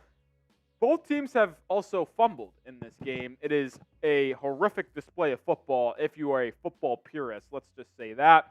But after a bathroom break and maybe a little snack in the stomach, I'm ready to go for the second half, and hopefully you guys are too. And if you want to make this second half a party, every 10 subscribers is a Patriots pour where I crack open my Happy Dad and give a nice little sip. And we actually did cross 10 subscribers, so I get to do that right now. This is what a Patriots pour looks like. Right in the gut. First time super chat, 5 jumping jacks, get my fitness on. $5 is a Beers Cheers like you just saw. I don't have to wait for 10 subscribers. $10 is a shot of 1800 tequila that I got on deck. And $20 is an entire beer bong where I basically shotgun a beer. And then we can create a party. Also, no one sent in a super chat today.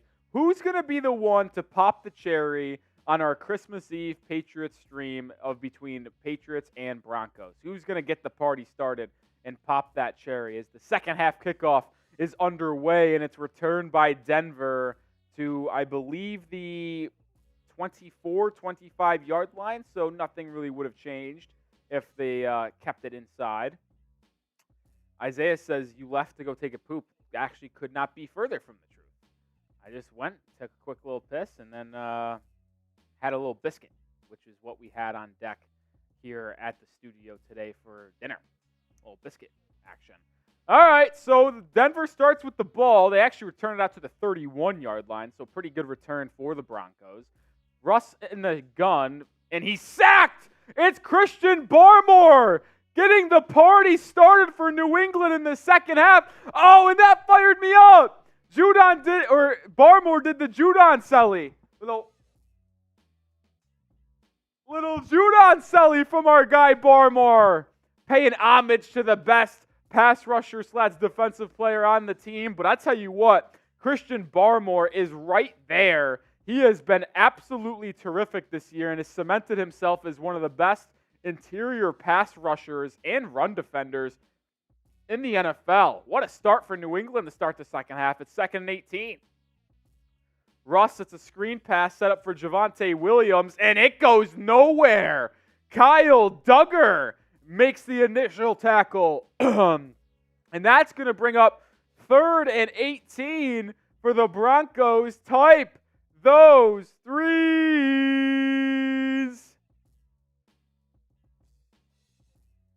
Shara. Got you. Ishara. Barmore has been terrific. He's probably our best player right now. Him or Duggar, which is crazy to say. It's 5 wide, so they're going to throw it on 3rd and 19 here. Russ back to pass. It's a 4-man rush for Patriots. It's dropped out to the tight end, and he's going to be tackled after a gain of 9 or 10.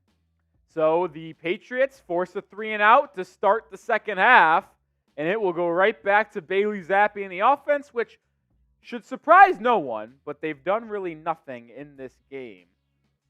Barmore, man, he's killing it.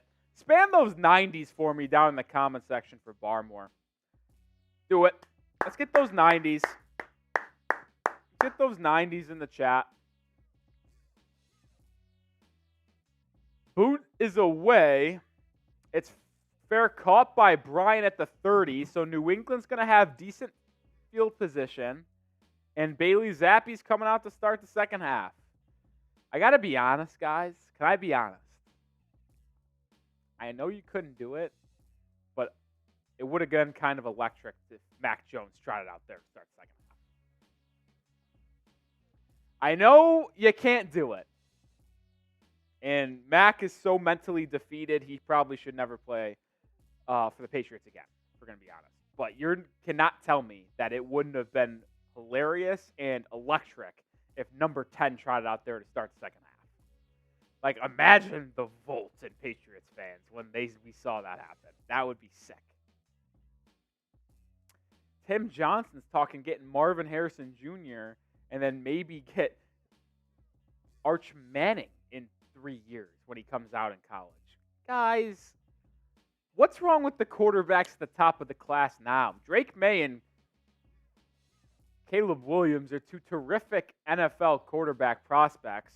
And NFL scouts have openly said that if you combine the quarterback prospects in the last 5 years, the ranking would go Trevor Lawrence 1, Caleb Williams 2, Drake May 3. Let's not act like these guys coming out of college aren't generational-esque prospects. And I know generational gets thrown out a lot, but, I mean, both these guys, Caleb Williams and Drake May, would be top-tier prospects on any draft class. If we're there at 2, I just think we take Drake May, man, or Caleb Williams if somehow he's there at 2. Oh, MA, don't do that. You want to try to save Mac by firing Belichick and drafting Harrison Jr.? It's not going to work. It's not going to work, man. It's not like I get that there's no offensive talent around Mac, and that was part of the issues. But some of it's himself, too, right? Like, it's not like every single thing that went wrong for Mac Jones was on his surroundings. He's got to take blame for that. When you go from here in your rookie year to here in your second year to here in your third year, that's not all surroundings. There's part of it on you. Don't tell me Josh McDaniels was the only reason why Mac Jones is good. Ishara saying McCarthy would be dope. J.J. McCarthy stinks. I'm sorry to disagree with you like that, Ishara, but that guy is not good. J.J. McCarthy is not an NFL quarterback like where he could just turn a franchise around. Will Left's rates talking about Mac Jones throwing the 3 first-round wide receivers in college as a weak prospect. Yeah, I mean, that's definitely one of his knocks, right? He was just getting to throw to Devontae Smith, Jerry Jeudy, and Jalen Waddle at times, too. First play for Patriots on offense. Zappe lines up going deep. Oh, it's caught! Demario Douglas with a contested catch. And that's a 50-yard gain for New England. Type those ones. That's how you start the second half. First play for scrimmage, and Demario Douglas goes up and makes a play. Type those ones. New England is working with some gas right now. Not a big wide receiver at all, but Douglas goes up and over to make a big-time play. Pop Douglas. He's got 4 catches for 61 yards. Handoff to Zeke, and he is brought down for a gain of nothing. Nothing like the highs of a 50-yarder to Demario Douglas to a no gain by Ezekiel Elliott. But my goodness, what a play by Pop Douglas. This team does not have a lot of vertical threats, and it lacks big plays, but nice to see it out of the 6th-round rookie from Liberty, which I've been on record saying on this stream that I would love Demario Douglas back as the wide receiver 3/slot receiver for New England next year. Get 2 better boundary wide receivers that are actually elite weapons, and let's cook. Zappe, hit as he throws. Who else but Pop Douglas in the slot? And that's a gain of 15. Type those ones again. Demario Douglas coming out like a man on a mission in this second half. Douglas with a gain of 13. He's got 5 catches for 74. Just ran a nice little whip route in the slot and absolutely cooked the defender. Created wild separation. Another first down, and we're in the Prize Picks red zone. Type those ones. The 15-yard line for New England. Talk about a start to the second half. It's going to be a handoff to Zeke again. Zeke again will pick up no yards. So we've had 4 plays on this drive. 50-yarder to Pop Douglas. Zeke 0-yard gain. 13-yarder to Pop Douglas. Zeke 0-yard gain. Are we about to get a 15-yard touchdown to Pop Douglas? Going every other play of Zeke no yards and Demario Douglas with a big catch. Let's see what happens. We are in the Prize Picks red zone. First deposit match up to $100 at prizepicks.com/CLNS. Use code CLNS. All right, Zappe in the slot. Douglas is not, or excuse me, Zappe in the slot. Zappe in the gun. No Douglas on the field, so won't go the every other. Boutte in motion. He's in. It's a throw out to Zeke out of the backfield with a hurdle, and Zeke's in the end zone. Touchdown, New England, and the Patriots take the first lead of the game. Type those TDs. New England up 9-7 as we currently sit.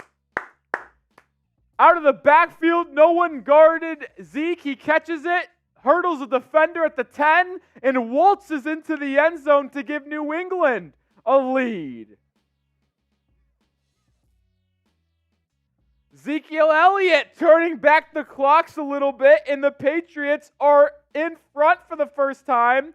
5 plays, 70 yards in about 3 minutes. Ryland's extra point is no good. This guy is the worst fucking player in the entire NFL. I'm not kidding. This guy is the worst kicker in the entire NFL, and it isn't close.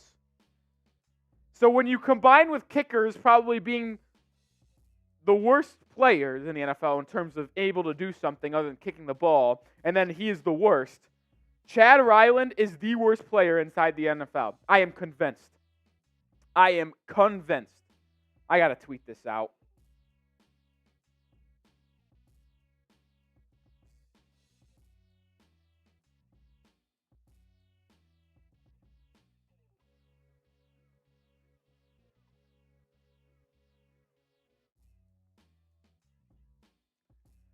Chad Ryland. Did I just spell Chad Ryland wrong? I think I did. I think I forgot to put the D at the end of his name. I did. God damn it. First world problems. First world problems. But how about New England continue to spam those TDs with a nice little touchdown drive thanks to a 50-yarder to Demarius Douglas.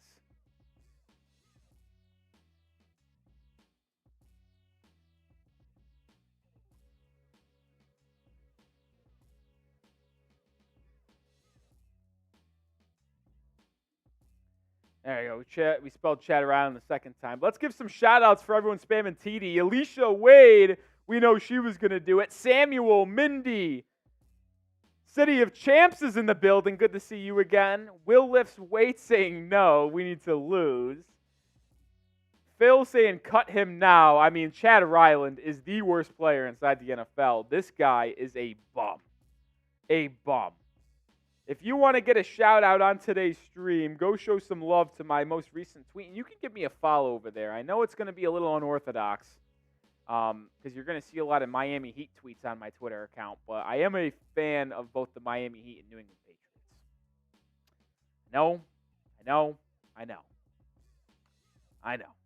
My Miami Heat fans that follow me do not like that. And I'm sure if anybody from the Patriots follow me, they're not going to like that either. Troopers saying it's my precious type shit when it comes to Bill Belichick and Chad Ryland. I mean, that's the problem, right, too? He was a 4th-round pick, and he can't make kicks. He is horrific. Horrific. MA football guy. My guy spamming those TDs. Scott K says Bears. I am not a Bears fan. I work here for Chat Sports, and I am assigned to the Chicago Bears channel, but I am not a Bears fan. That is something I can tell you. I am very open about. Alicia Wade followed me. Appreciate that, Alicia. I do tweet about the Patriots here and then. I mostly tweet about the Heat because that's what I host here more often. But hey, if I get to host the Patriots channel more often, well, then guess what? I'm going to be tweeting more about. Appreciate the follow, Alicia. Yeah, I'm very open about who I'm a fan of, and I'm not going to shy away. It's just like, yeah, I am not a Bears fan.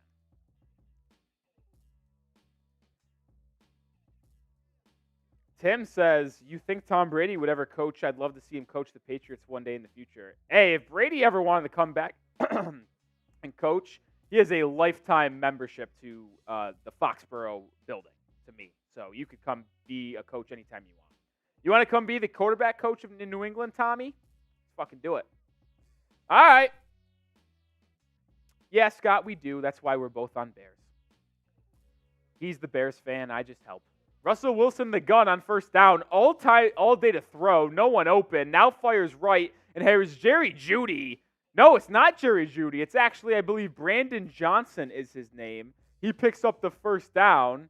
It is Brandon Johnson, one of the probably lesser-known wide receivers in the NFL. I'm not kidding. I do actually think that there are people in our chat right now, including myself, that might be a better NFL kicker than Chad Ryland. That's how bad this guy is. He can't make extra points. He is horrific. What do we want for Christmas tomorrow? Chad Ryland off the New England Patriots.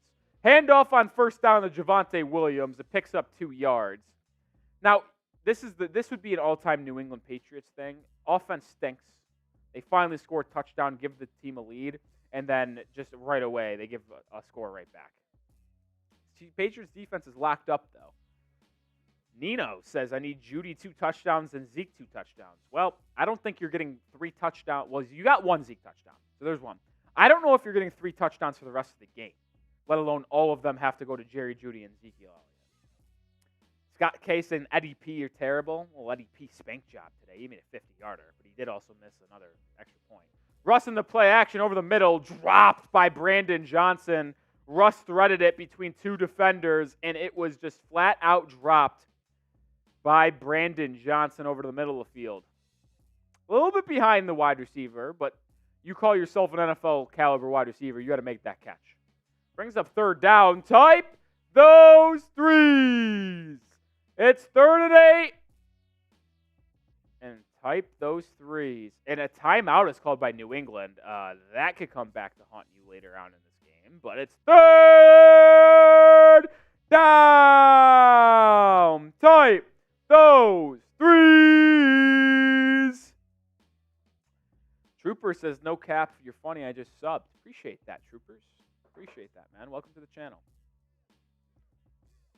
I tell you what, I think if the Patriots win this game, which, listen, like I mentioned earlier, like obviously it's better for the future if they lose and fortify a top 2 pick, and if they win, it will hurt them in the future. But it's hard for me to root for the Patriots to lose. I think if the Patriots win this game, we'll fall to 3.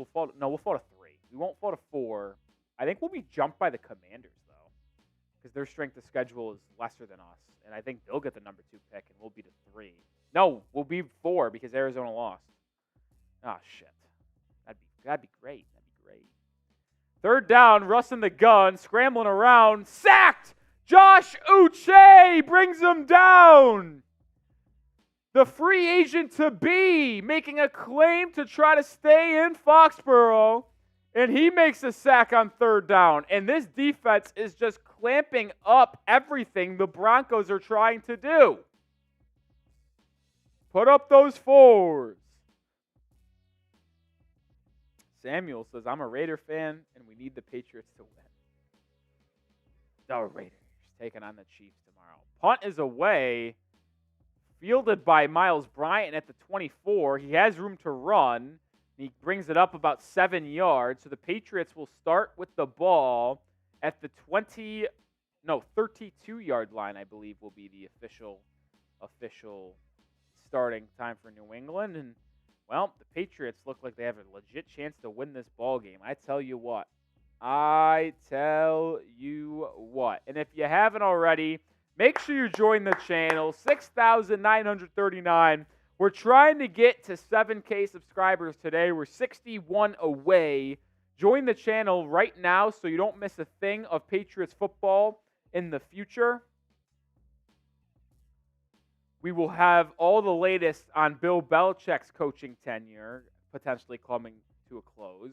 Also cover the NFL draft better than anyone else for the New England Patriots, and NFL free agency as well, considering New England will have $75+ million in cap space. They will also have a lucrative draft pick, you would think. Samuel asks how long you've been a Patriots fan for. I've been a Patriots fan since I was 6, which makes it about 17 years. I'm 23. Became a fan in 06. Yes. People are going to say bandwagon. But the fact of the matter is I actually became a fan of the New England Patriots when I started watching football for the first time My cousin was a Patriots fan, and that's how I became a fan. I wanted to be a fan of the same team as him. He was a little bit older than me, so I joined the Patriots. And ironically enough, I think I care about them more now. I care about the Patriots more now than he does. MA Football subbed. We know that. He's a legend. Phil says I subbed. Appreciate it. I don't know if you were already subscribed, but I appreciate you joining the channel now.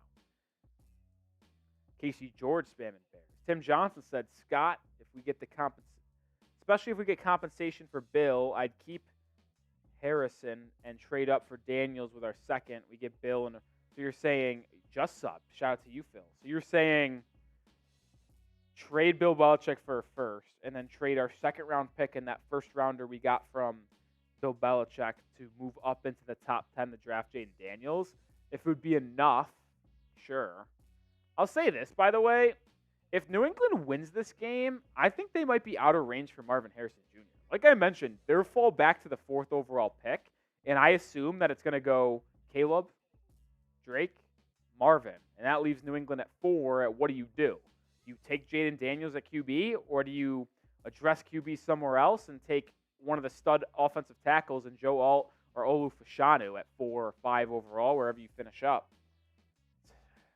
That brings a lot of things into play if you win this game. Zappe in the gun, throws it right. It's Zeke, and Zeke will pick up 3 yards on first down.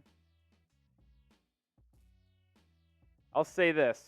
Like I said, it's hard for me to root against New England, but I'm starting to envision what it would be like if we had the 4th overall pick, and I'm telling you, this would be the worst draft in the history of NFL drafts to have the 4th overall pick.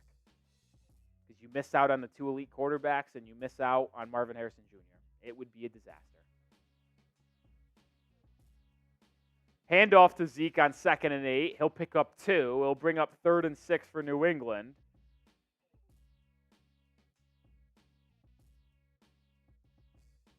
Scott says thinks there's a lot of good QBs coming out. Listen, Jaden Daniels at LSU could definitely be an option.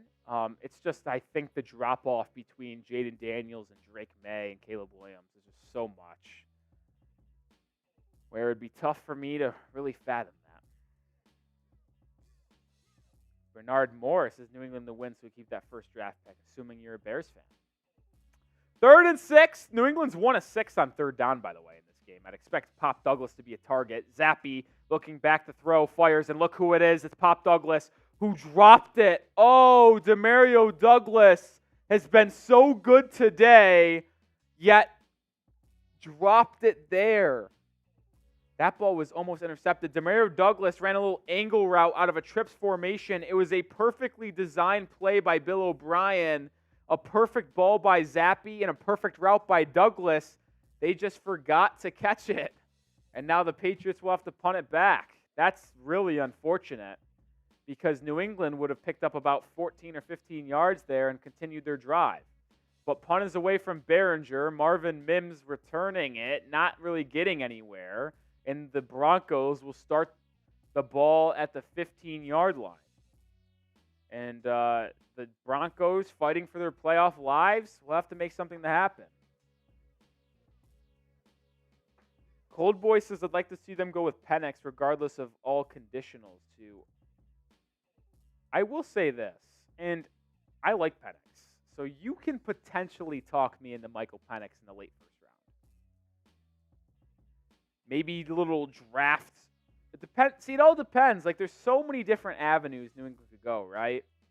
Also, let me know who you got. Any for New England, DEN for the Broncos. There's just so many ways. They need offensive line. They need wide receiver. They need quarterback. Those are the 3 biggest needs for the Patriots.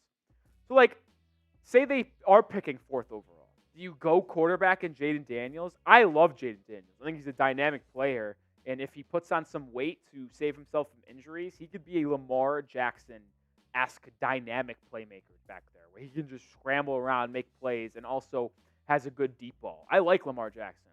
The question that I ask, though, is he worth the 4th overall pick? Like, to me, I'd be more comfortable taking Jaden Daniels around maybe 8, 9, 10, like that range. 4 is a little rich for me. And if I'm picking 4 and Marvin Harrison Jr. is gone, I'd really probably consider Olu Fashanu or Joe Alt, offensive tackle from Penn State and Notre Dame respectively, because the Patriots are going to be having 2 holes at offensive tackle. Michael Onwenu's a free agent. Trent Brown's a free agent. I don't expect Trent Brown to return. He said some things to the media and on social media which make me think he's gone. I'd like to retain Michael Onwenu at right tackle, and that's fine with me. So you draft maybe one of Fashanu and Alt at left tackle, but then that leaves what do we do at quarterback?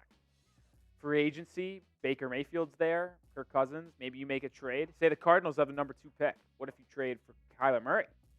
Draft one of the O tackles at 4. Bring back Onwenu. You have Kyler Murray. Potential. I mean, there's just so many ways you can go about this. And then imagine if the Patriots do move on from Bill Belichick and you get a first-round pick for Belichick.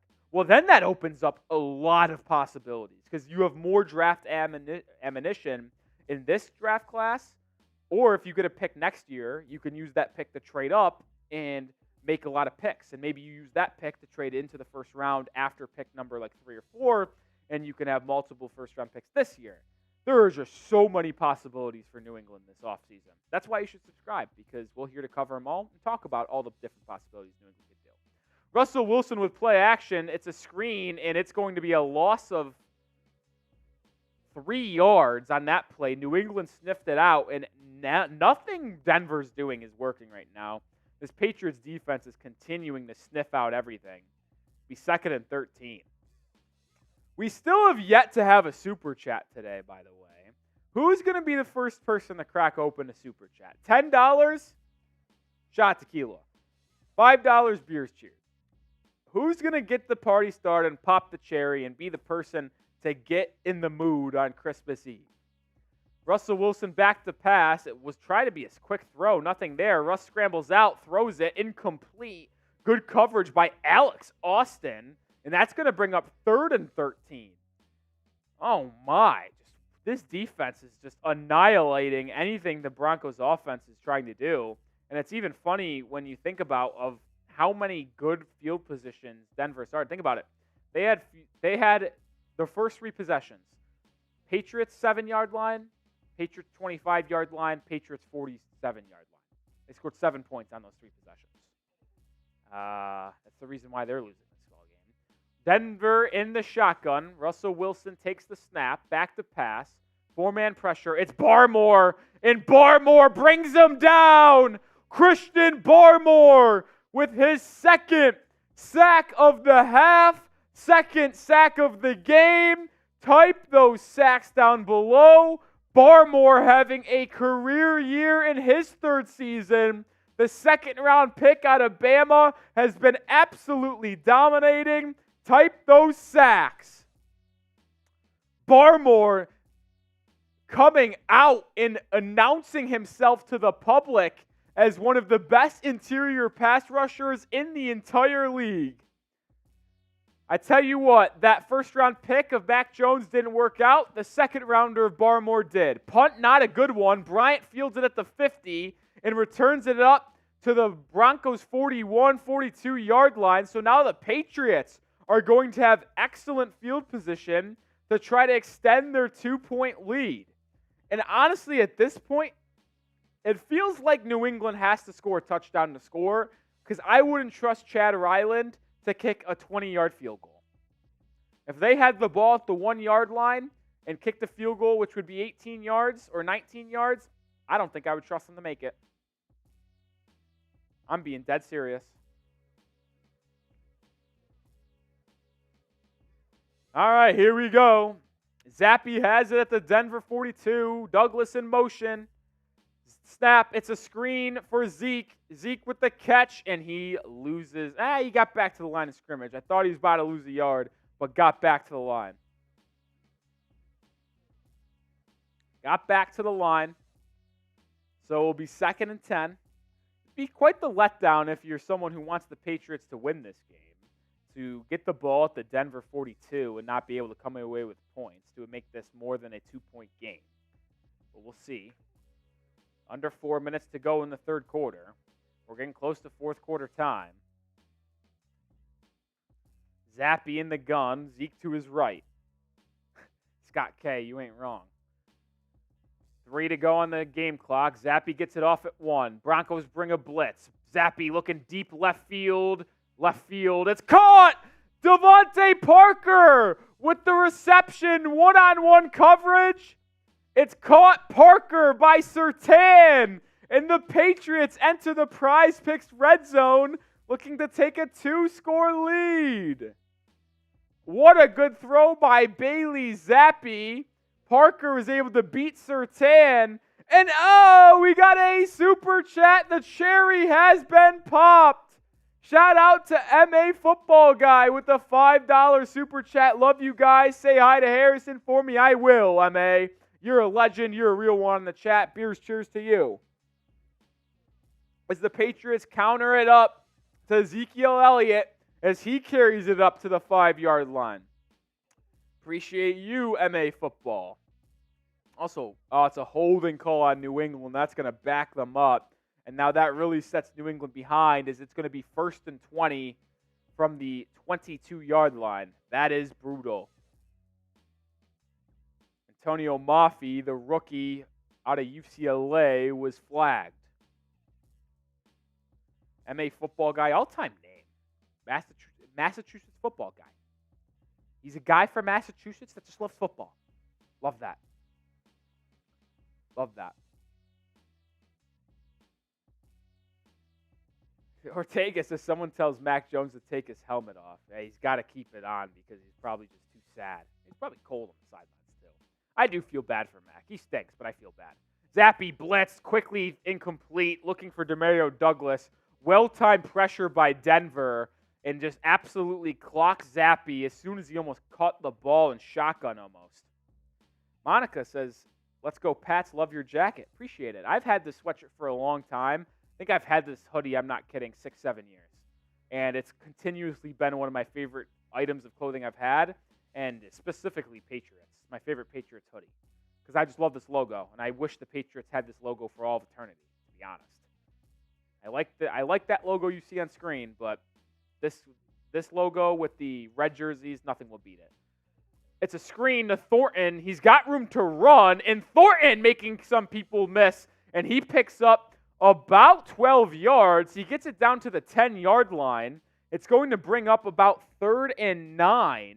So New England has a chance to make this a manageable 3rd down conversion after that nice little screenplay to Thornton.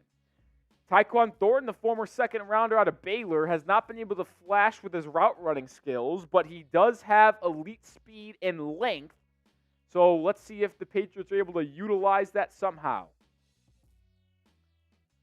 Gun for Zappe. It's Parker, Rager, I think, or Boutte and Douglas. It is Rager. Zappe to throw. Steps right. Steps up. Fires end zone. Caught! Touchdown! Patriots! Mike Gesicki! Give me a little gritty on the Christmas Eve. Come on, Gesicki, give me a gritty.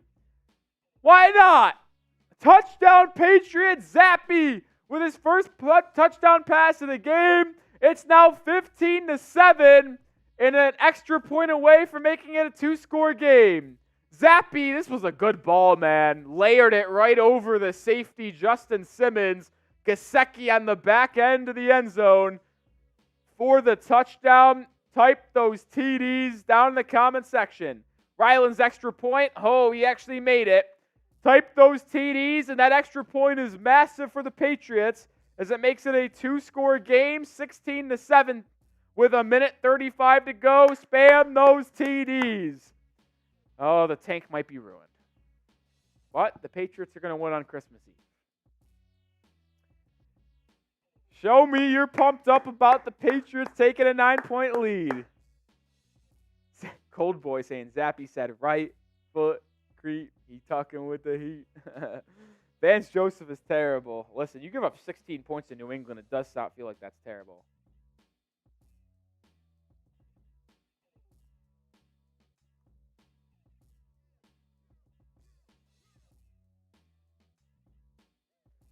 Patriots up 9 points. Lil Smokey, Zeal, Nino, Aishara, Sophia Martinez, Alicia Wade, Samuel, City of Champs, Phil, all typing those TDs. Let's go. Patriots up 9 on Christmas Eve. Can you believe it? I can't. I really can't.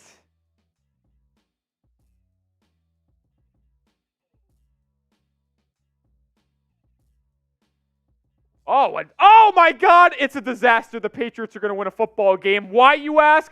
The kickoff return was fumbled by Marvin Mims. I was looking down for a second. The Patriots recovered and walked it into the end zone. It's 22-7. The Patriots score again. Type those TDs. This one might be over, ladies and gentlemen. It might be over. Call Kenny the Jet Smith on All-Star Weekend. It's over, ladies and gentlemen. It's over. We can go home. It's over. Type those TDs. That's not a mistake. New England scores again. The rookie Marte Mapu was the one who poked it free on the return. Sean Davis picked it up at the 1-yard line and waltzed into the end zone. And how about this? Chad Ryland makes back-to-back extra points. It's still only a 2-score game as New England's up 16.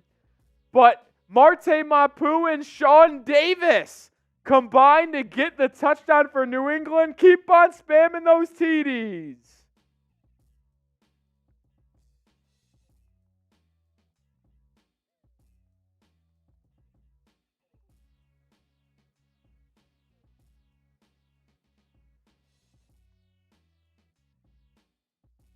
Oh my goodness. Samuel saying TD. Zeal saying TD again. Alicia Wade saying, what is going on, LMAO? This is chaos. By the way, the Patriots in the first 14 games of the season scored 26 points in the third quarter. That is really bad if you didn't know that. In today's third quarter, they have scored 20 points alone. Nino, Aishara, Hexa, City of Champs, Charlie Reyes, all spamming TD. Hammer Moss. Will saying we can't even lose, right? Yeah, Team Tank is in shambles because New England will be falling to the number 4 overall pick, I believe, with a win because they'll have the same record as Washington, who has a better strength of schedule in terms of the draft order eyes. And then obviously Arizona has 3 wins. So New England will be falling to the 4th overall pick. And they'll be put in no man's land potentially, missing out on Marvin Harrison Jr. and the 2 top QBs. Oh boy. But either way, we worry about that in the future. What we worry about the now is the fact that the New England Patriots are beating the Denver Broncos on the road 23-7. Are they just road warriors? Might be. They beat the Steelers on the road in prime time, and they beat the Broncos. Well, I'm already saying like they did beat them. I honestly don't see how the Broncos score 16 points in this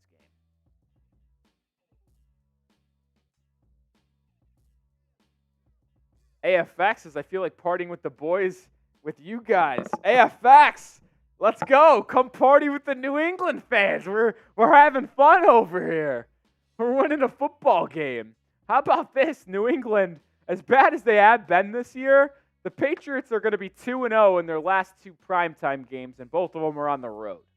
Who would have guessed that? Handoff going nowhere, and it's going to bring up 3rd and 8 for the Broncos. They can't get anything going on the ground or through the air. It's 3rd down. Type those 3s. It's 3rd down. Type those 3s. Alicia Wade, AFX, Samuel, Charlie, SRB. Aishara, 3rd and 8. Russ in the gun. Patriots showing pressure. They only bring 4. Barmore with the sack and a fumble. Who recovers it? New England's pointing like they have it. They do not have it. But how about Christian Barmore? Christian Barmore, his third sack of the half. Barmore has been the best player on the field. He's been the best player on the Patriots. And Christian Barmore has 3 sacks in the second half alone. He has taken this game over. And we go to the fourth quarter. Patriots up 16, about to get the ball back. And it's time to put those paws up in the air. It's fourth quarter time. Spam those 4s down below. Absolute chaos in the Mile High City. Fourth quarter time. Spam those 4s. Giving shout outs for everybody who spams it in the chat.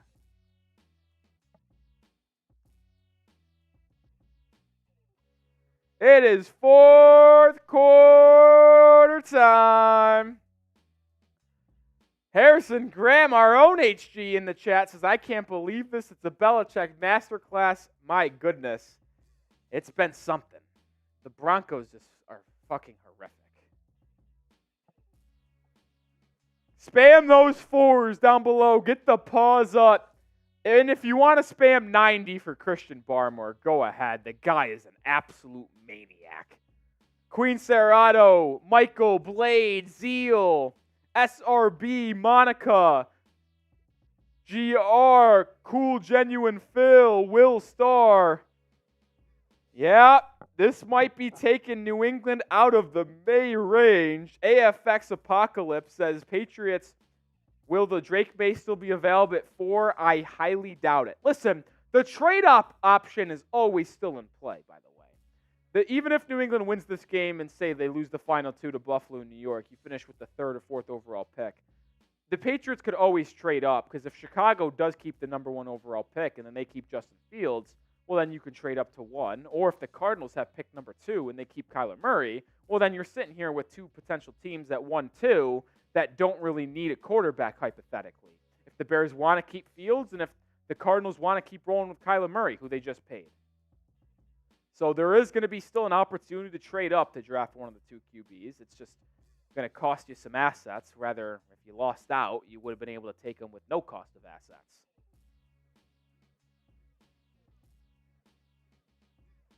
Definitely going to be an intriguing offseason for New England. By the way, forgot to mention that we are sponsored by Prize Picks as this kick is away. Miles Bryant will receive. Oh my God. Miles Bryant muffed it. It's a scrum. It's a scrum. I don't know who has it. Miles Bryant muffed the punt. This could be a huge break for the Denver Broncos, or New England could have escaped disaster. It's going to go to New England still. So New England escapes disaster. That could have got ugly quickly if it went back to Denver. Miles Bryant, not a fan favorite in New England, I'll tell you that. But quickly, before New England takes the field, did forget to mention we are sponsored by Prize Picks. It was a hectic third quarter, and I want to show some love to our sponsor today, which is Prize Picks, the number 1 daily fantasy sports app. Go to prizepicks.com/CLNS and use code CLNS for a first deposit match up to $100. It's daily fantasy sports made fun. Don't have to play pros, don't have to play sharks. You just play the numbers and get that $100 first deposit match at prizepicks.com/CLNS. Play the projections, 2 to 6 players, more than or less than. Kevin Harris with the carry, halfback draw, doesn't really go anywhere.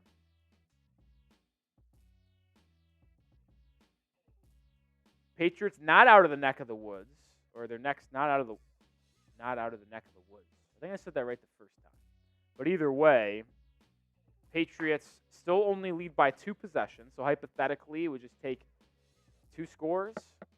Queen Serrato says, Rolly, do you not drink like Mitch and Chugs on your channel? Oh, I do, Queen Serrato. We just haven't got any super chats. We've had 1 super chat today for $5. Shout out to MA Football Guy. We've taken a beers cheers. Could flash the super chat menu in a second here. Zappe under center. It's a delayed handoff to Kevin Harris. It's going to go absolutely nowhere. Gain of 1 at best. It's going to bring up 3rd and 7 for New England. I do Queen, the Queen, over at the Raiders Report. Just we got to have, like on their channel, we got to have some super chats to make it a party. We just haven't made it a party. Monica says, I'm wearing my Julian Edelman jersey. Love that. Top 5 Patriot of all time, in my opinion. Well, not in my opinion. Top 5 favorite Patriot of mine, in my opinion, I should say. One of my favorites, Jules. Jules, baby. Needed to play late in the game. Jules. Oh, Queen Serrato says, let's make it a party. Flash down a second. Zappe in the gun. Takes a snap. Looks left. Pressure up the middle. Makes a man miss. Scrolls right. And throws it away. Nothing open for the Patriots there. And it will quickly be punted back to the Broncos. But shout out to Queen Serrato, the queen of the Raiders Report, coming over to the Patriots Today to have some fun. $1 super chat. Appreciate you. How about this? Any super chat the rest of the way is a beer's cheers. Any super chat the rest of the way is a beer's cheers. $10 is a shot of tequila. I got that 1800 on me. I have that shit packed. And then $20, I will do a beer bong, a little shotgun. Did he hit him? Did he hit him? No call. A little bit of a chaos going on. I don't know what's going on. Little contact was made between a Patriots gunner and the returner for New England. Or for Denver, excuse me. Trey Saget is in saying, my fault, I'm late. Let's go New England. Oh, you're all good, Trey. Just glad you could join the stream here. Glad you can join the stream. The Patriots somehow lead 23-7 in this ball game. Just absolute chaos. If you want to have a party down the stretch on Christmas Eve or just in the giving spirit this holiday season, our super chat menu for today, any donation goes a long way towards the channel, helping us grow, helping us create new content. We're a young channel here at Chat Sports. We're trying to find our way. Nearly 7,000 subscribers. We'll flash that here in a second. Every 10 subs is a Patriots pour, which we'll check on in a second. First-time super chatter, which we haven't had a first-timer today. I'll do 5 jumping jacks. Any super chat is a beer's cheers, but if it was a $10 super chat, I'll take a shot of tequila. And if it's a $20 super chat, I'll shotgun a beer out of this little Marbanga right here. Yes, you heard it correctly. So if you want to make it a party down the stretch of this game or just help us grow the channel and donate, it would be greatly appreciated. And in return for you guys potentially donating, this is what we do here around. And we can create a party, man. Create a party. Said I make a deal. Any super chat the rest of the way is a beer's cheers. Let's check in on the live sub count, by the way. We might be having time for another Patriots pour. It's every 10, let's see here. 6,942. So we're 3 away from the next beer's cheers because we started at 6,925. So we've picked up 17 subscribers today. We're still 58 away from 7,000. I'd like to be able to get there tonight. 190 people watching right now. I would tend to believe that at least half of you guys are not subscribed. That's just at least what it's likely around here. So potentially we could get there. Queen Serrato says you're going to be on tomorrow. Not on the Raiders Report. No, it's your regularly scheduled Mitch and Chugs tomorrow. No Rolly tomorrow. But I do, I'd make an appearance sometime over there. And how about talking about Queen Serrato with another $1 super chat? Shout out to you, Queen Serrato. Russell Wilson looks right, fires over the middle. It's caught. Check down for a first down. And that's how the drive for Denver begins, as we're about just under 13 minutes to go in this ball game. Not over yet. There's still a lot of ball game left. Almost the full fourth quarter. 2-score game. Russell Wilson fires right, has a man. It's Marvin Mims, the rookie, who fumbled, which allowed New England to go up 16. You know who's someone who has been absolutely silent today? The person everybody the wide receiver everybody New England wanted to trade for in the offseason. Jerry Jeudy. He hasn't done anything. Handoff Going to be a gain of 2. It's going to become 3rd and 1. That's Samaje Perine. Jerry Jeudy, speaking of the guy, they're showing him on screen right now. He does not have a catch in this ball game. Is that correct? I don't think he has a catch. The leading receiver for the Broncos is Samaje Perine with 3 catches and 30 yards. The Broncos have not been able to move the ball. Oh, Marco, welcome back. Good to see you. Good to see you, Marco. That is it. Says, yo, any update on Demario Douglas? I don't believe there is a update to be needed. Did he leave the game with an injury? Handoff on 3rd and 1. I don't know if he got it. I don't think he did. I think it's 4th down.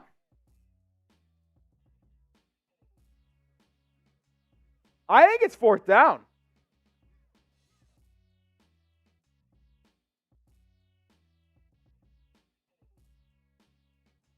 I'm looking to see on Twitter if there's an injury to Demario Douglas.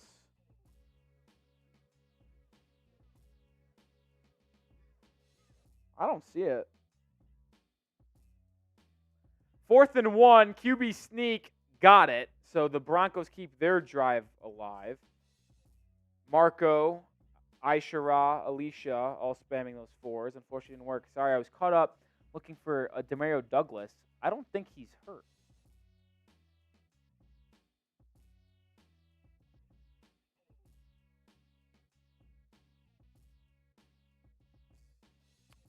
Yeah, I don't think there's an injury. So I think we're good. Colandio on that track. It says 2024, the Patriots will make it to the playoffs this time. They need to get rid of Bill, hire Pro Bowlers, figure it out. Starting QB. Russell Wilson back to pass. Scrambles right. Fires deep down the field looking for Marvin Mims. It's caught. What a snag by the rookie out of Oklahoma, Marvin Mims. Atoning for the sin that was that fumble on the kick return. And now the Broncos, down 16, just a 2-score game, by the way, have a chance to get in the end zone. That looks like a catch in my book. The ball hit the ground and maybe squirmed for a second, but I think it's a catch. It's going to be challenged by Bill Belichick. Bill Belichick has thrown the dirty laundry on the field. The play is going to be under review, and I want you all to let me know down in the comment section if it was a catch or not. It's close. It's close. It's close. Awesome. Yeah, Chatter Island is the worst kicker I've ever seen. You could talk about quarterback. You could talk whatever you want this year. But one thing you cannot talk about and disagree with is how bad he is. All right, Y for yes, N for no. Was it a catch? Was it a catch? Queen Serrato says no, but it's not going to be enough to overturn. It's close, man. That ball doesn't move much. Alicia Wade says no. Marco says, let's go Patriots. I'm a Cowboys fan, but Patriots are so good. Go Patriots. Okay. Anthony Higgins says not a catch. I'll say this. If they ruled it not a catch, I think that would stand. They ruled it a catch. I think it stands. Will says, someone tells Zappe he could be the backup next year if he throws 2 picks. Oh, boy. Oh, boy. Picked up subs. We passed the next mark, so it's a Patriots pour.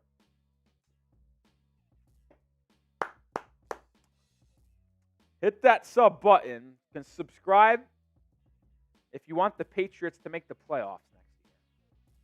Can I be honest with you guys? I thought the Patriots were going to make the playoffs this year. I did. I got lost in the sauce, man.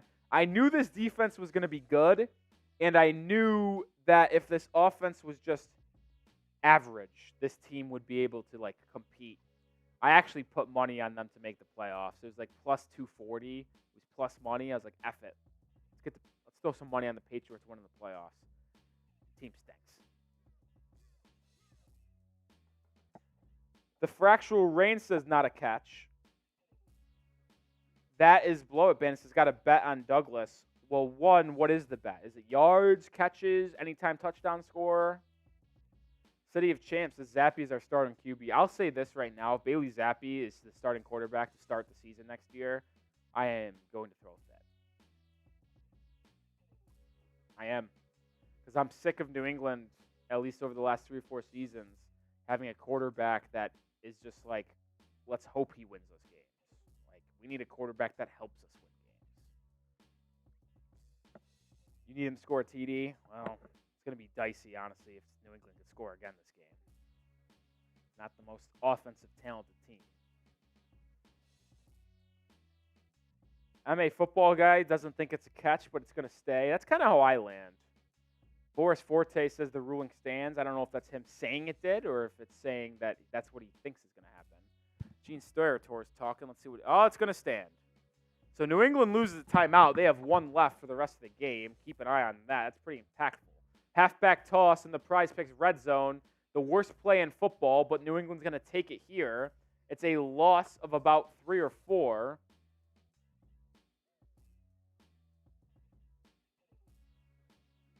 Marco asks who's my celebrity crush. I'll answer. It's Dua Lipa. I don't care. She's hot as hell. Prize Picks Red Zone. CLNS is the code at prizepicks.com/CLNS. Get a first deposit match of $100.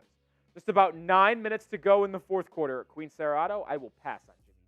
Russ, play action. Looking left, fires left, has a man. It's caught. It's Jerry Jeudy for the first time tonight. Sean Wade in coverage. It's a gain of about 10.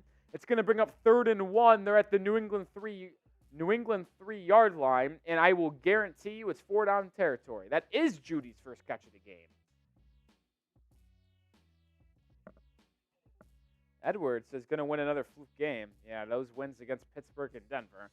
This one's less of a fluke than the Pittsburgh game, if I'm going to be honest. They've just kind of dominated Denver. They didn't really dominate Pittsburgh. They got off to a hot start, but then they got backed into a win. Play action for Russ on 3rd and 1. Russ scrambling right, throws right. Caught, touchdown, Denver. Cooper Kroll makes the catch, and it's going to be a touchdown for Denver. It was a 2-score game, and the Broncos will have to go for 2. Game is not over just yet.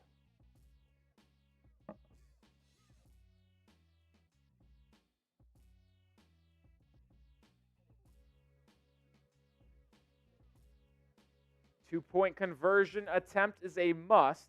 Tim Johnson says Kay Adams is my crush. I love it. Kay Adams, cool girl. They're going to need to convert this, or it remains a 2-score game at 10 points. Russ in the gun. Has a man to his right, running back. It's a screen. It's caught. Brandon Johnson in. It's a 1-score game. They get the 2-point conversion. It's 23-15, and this game is far from over. It is far from over.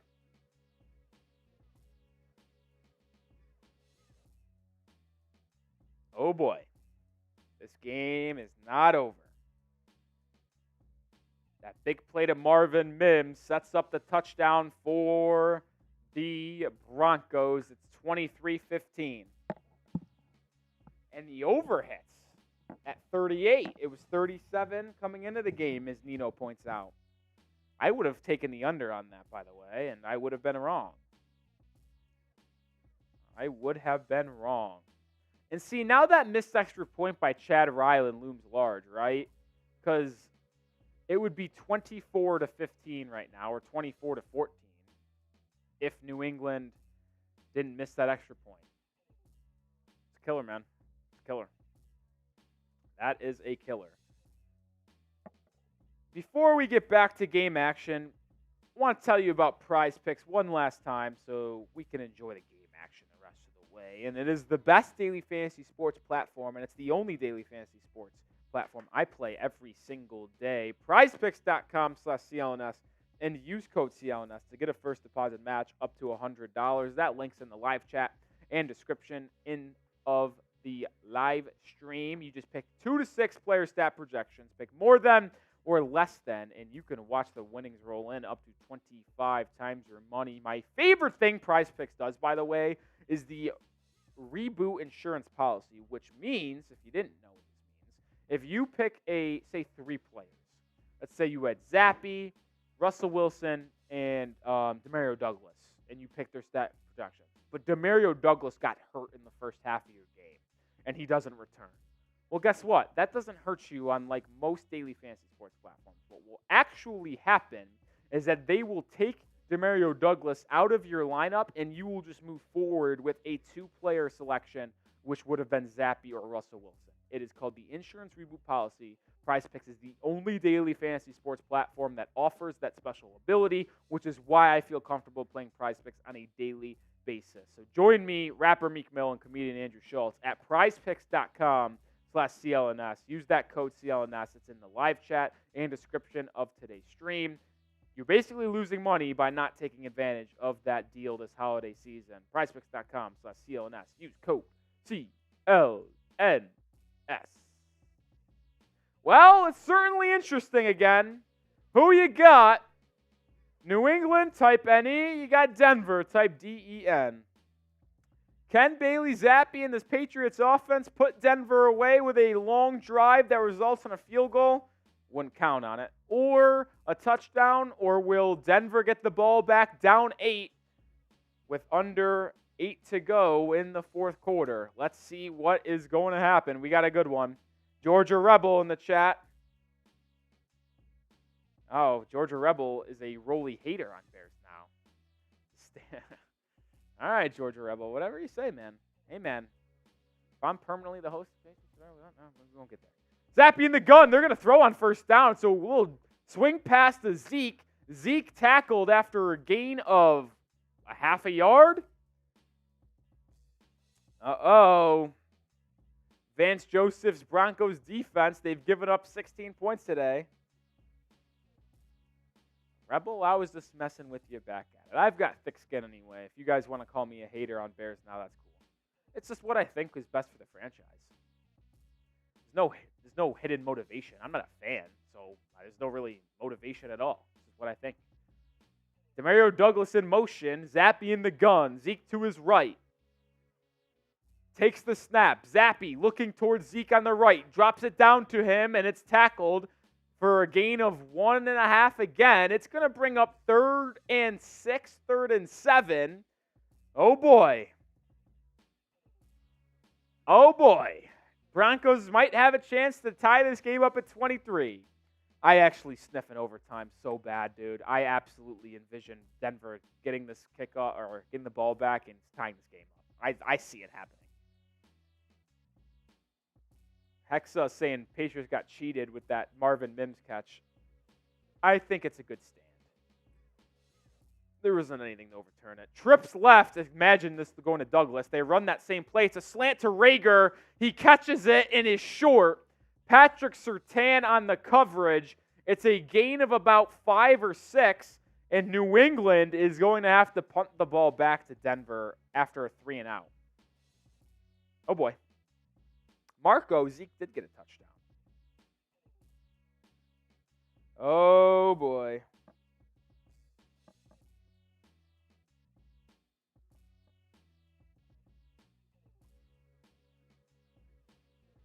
Bryce Behringer with the punt. It goes out of bounds at the 22-yard line. So that's where the Broncos will take control. They have the ball with 6 and change to go. Oh, boy. Oh, boy. Let me know who you got. New England type. And how big is that fumble on the kick return that just gifted New England 7 points? Georgia asks, Rolly, who does this channel when Pats and Bears? Well, we don't do watch parties when we play at the same time. We do not do watch parties when they play at the same time. It's only Bears. Russ in the gun. It's empty set. 4-man pressure for New England. Russ fires left, has a tight end, and he gains about 8 or 9 yards. This is going to be, this Patriots defense has been elite all year, elite all game. Let's see how they stand up here when they absolutely need to stand tall. When the game stood tall. Remember that movie? That was a good one. Russ in the gun, 6 minutes to go. It's a QB sneak on 2nd and 1, and Russell Wilson just plows forward for an easy 3 yards. It is a first down. Is it a Christmas miracle for Denver to come back from 23-7 with 13 minutes to go in this ball game? Or will it be a Patriots win to get their 4th of the season, I should say. It's 5 wide for Russell Wilson, the Broncos once again. Brandon Johnson in motion. Russ back to pass. 4-man pressure. Russ fires right. Has Jerry Jeudy with his 2nd catch of the game. He makes Miles Bryant miss, and he picks up about 15. It's 2 catches for 28 yards for Jeudy on the night, and now the Broncos are starting to get things moving. Little drag route for Jeudy. Miles Bryant in trail technique never caught up. Jeudy put on the brakes and made Bryant miss. Shifty Jeudy. You could see why some New England fans wanted Patriots to trade for him in the offseason to get Mac Jones a wide receiver 1. 5 minutes to go in the ball game. Broncos have it at their own 49. Russ, empty set again, back to pass. Throws it left side to the running back McLaughlin, and it falls incomplete. A bad pass from Russ, and that's going to bring up 2nd and 10. The Broncos do have 3 timeouts, but you imagine as they creep into the Patriots side of the football field that this becomes 4 down territory, and this becomes the drive of the game for Denver unless something crazy happens and it comes like 4th and 20. And then they'd have to punt it and trust their defense, who has done a pretty good job in this 4th quarter. I will. I see what you're coming from. Russ changing the play. It's a pistol formation. Now the running back will come to his left. It's a handoff. Oh, what a good switch. It's McLaughlin, and McLaughlin picks up 11 yards, a first down. Russell Wilson saw something in the Patriots defense. He checked out of the play they had to a quick handoff. The Patriots brought pressure, and the handoff opened up a crease for McLaughlin, and he picked up about 11 yards to get a first down. And then we have injuries on the field. It is Jaleel McLaughlin, and Jalen Mills is also slow to get up. So we have a stop in the action. Mills walks to the sideline. It looks like he's all right. Jaleel still on the deck. You're going to step away in this ball game. It's a perfect time to let me know who you got. 250 people watching. If you haven't already, make sure you subscribe to the channel. We're 49 subs away from hitting 7K. Let's get there. Come on. Pause in the action. Hit that sub button. If you're a Patriots fan looking for daily Patriots content, this is the place for you. Myself, Nic Rohloff, and Harrison Graham team up to bring the best Patriots content on YouTube. Daily videos surrounding the latest rumors, trade rumors. And this offseason, it's going to be a doozy between the NFL draft, NFL free agency, and Bill Belichick rumors. Hit that sub button today. If we get to 7K subscribers, I'm going to shotgun a beer. Come on, hit that sub button. Who else is live on Christmas Eve for Patriots-Broncos action? Come on. Who's going to hit that sub button? Get us climbing closer to 7K. All right, we're back. McLaughlin ran off the field. Maybe the wind was just taken out of him there. Who knows? It's going to be a play-action pass for Russ. He's going deep down the left side of the field, looking for Jeudy. It's almost intercepted. Shaun Wade was in coverage on Jeudy. He had the ball in his hands, and when he hit the deck, it was jarred loose. It looked like Wade was going to come up with a potential game-winning INT, but he lands on the ground on his side very hard, and he is banged up. Almost a fantastic play by Shaun Wade. That was a hard fall on his right side / shoulder, and he is slow to get up. He is on his feet now. 2nd and 10 it will be for Denver with 4.5 to go in the ball game. Broncos fighting for their playoff chances. I tell you what, if the Broncos lose this game, they can basically kiss their playoff chances goodbye. If they win it, they'll be right there at 8-7, tied with the entire AFC South, a.k.a. the Jags, the Colts, and the Texans.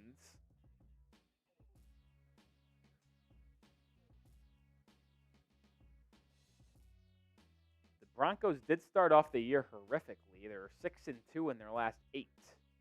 They started off the year 1-5. How about that? What a turnaround by the Broncos. But their turnaround season could fall up short if they don't score a touchdown and convert a 2-point conversion.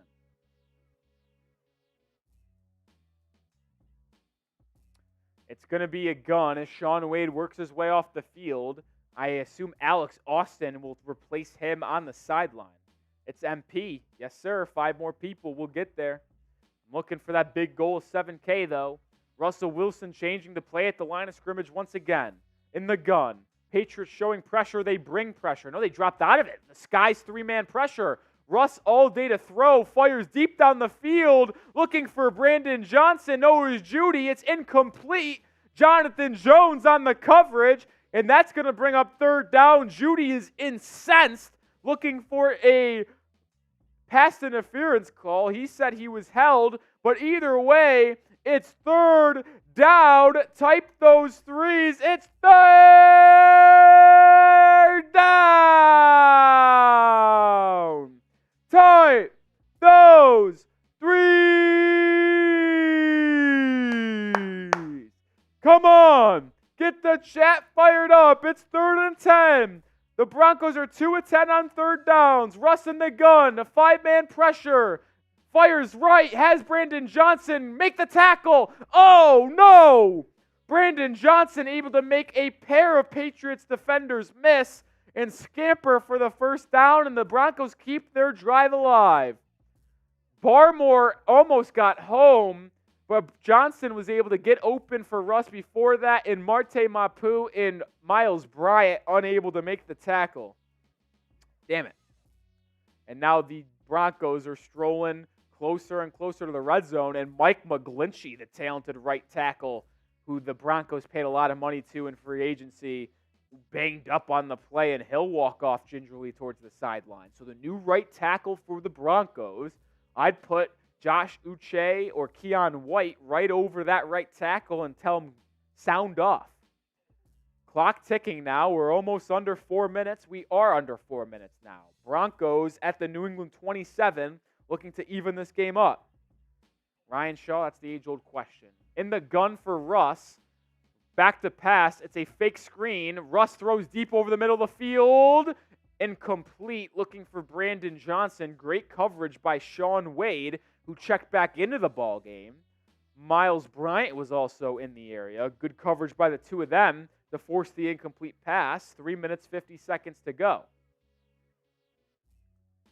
That actually could have been called PI on Miles Bryant, but I like the no call, hand fighting between him and Brandon Johnson. 2nd and 10. Russ 5 wide. 3 minutes, 50 to go.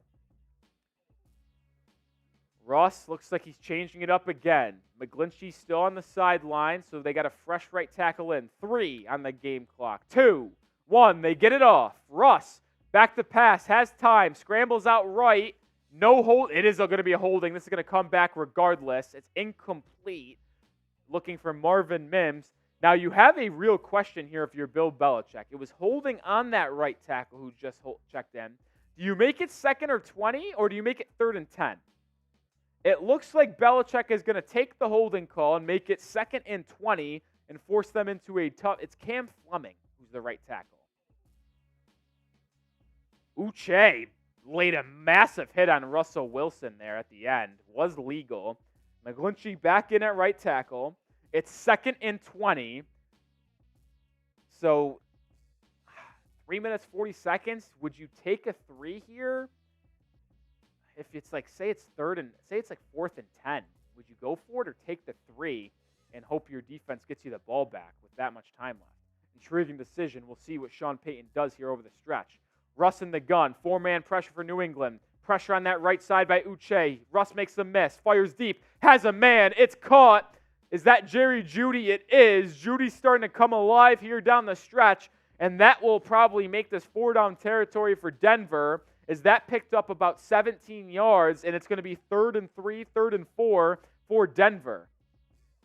It's been a great play by Russell Wilson. He struggled in this game for the most part, but it's why he's one of the better quarterbacks in the NFL. Makes Akai miss in the backfield and fires a 17-yard dot over the middle of the field to Jerry Jeudy. 3rd and 4. Russ in the gun again. Guy is left. Patriots showing pressure. Russ takes the snap. Patriots bring pressure. Russ fires left. Has a man. It's caught. Makes the man miss. And he's into the end zone. I think that's a touchdown. It is. The Denver Broncos are a 2-point conversion away from evening this game up at 23. The Patriots brought pressure. Russ recognized it, fired it left side on a curl route to Brandon Johnson. It was caught. He made a man miss and beat Jalen Mills to the pylon for a touchdown. His foot hit the pylon. I don't know if the ball was across, but as things currently stand, it's a Broncos touchdown, and we have a 2-point ball game with the Broncos having a chance to even it up, depending on if they can get this 2-point conversion or not. This will certainly be reviewed. It will be either a touchdown or Broncos ball down at the 1. Jalen Mills down on one knee. The trainers will come out to see him.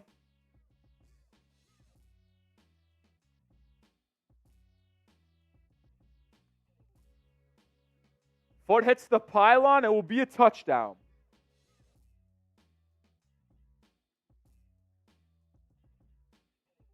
Wow, I'll say this, by the way. With the three timeouts and the 2-minute warning, even if Denver doesn't get the 2-point conversion here to square the game up at 23, the Broncos will still have a really good opportunity to get the ball back. This is for all the marbles that get this game tied up at 23. 2-point conversion is the difference in this one, but that missed extra point by Chad Ryland looming large right now.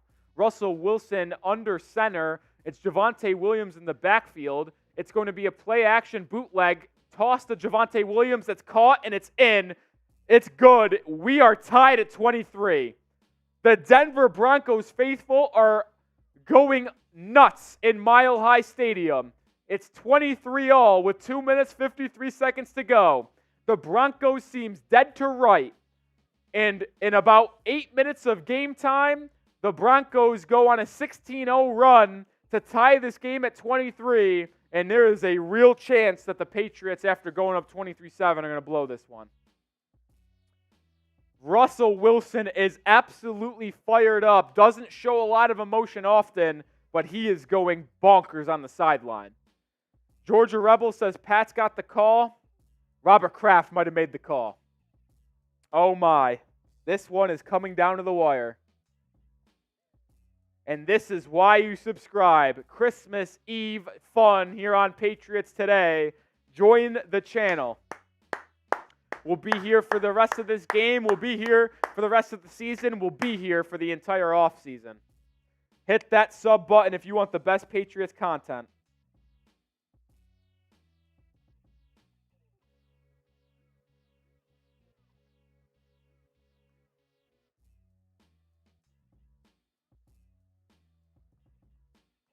Talk about this, by the way, too.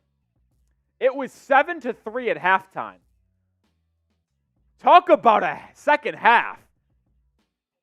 20-16 in the second half. 290 people watching. Hit that sub button if you haven't already. 2 subscribers away from another sip of Happy Dad. We're on the road to 7K. Can we get there today? 47 away. I believe that there are 47 people out there that haven't subscribed. Hit that sub button, and if we get to 7K, I'll shotgun a beer. All right, New England has it now. No more conservative offense. You have to go win a ball game. Who you got? Let me know in the comment section. Zappe back to pass. Steps up. Fires over the middle. It's incomplete. Zappe was looking for Ezekiel Elliott.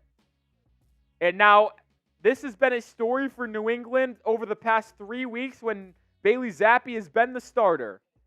The difference between first half to second half. Now, I will say Zappe had a really good drive to start off the second half where he delivered a touchdown. But ever since it was 23-7, New England's offense has been horrific in 2 drives they've had the ball. Hit that sub button.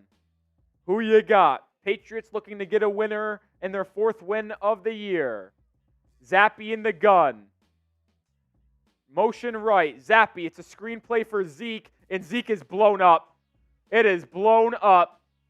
And I tell you what, this Patriots team either got the call to tank or they have just completely imploded, because it is now going to be 3rd and 13 for the Patriots, and they are probably going to have to punt this away unless they pick up 3rd and 13, which they have not been able to do all season long. Oh, God. I can feel my stomach turning. Woo! The Patriots will have to snap it on this side of the 2-minute warning.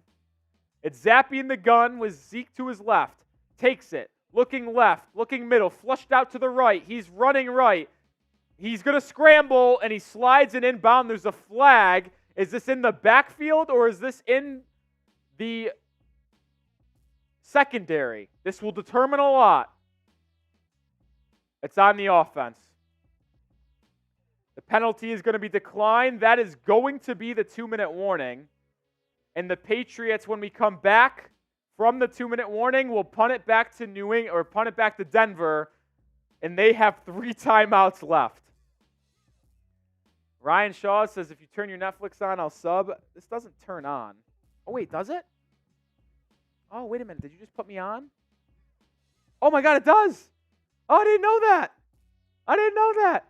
That's electric. This is sick. I didn't know it was going to turn on. All right. I wish I knew that. I would have turned it on. It probably would have helped the Patriots win. Oh, what a mistake by Roley. What a mistake. That's rookie shit.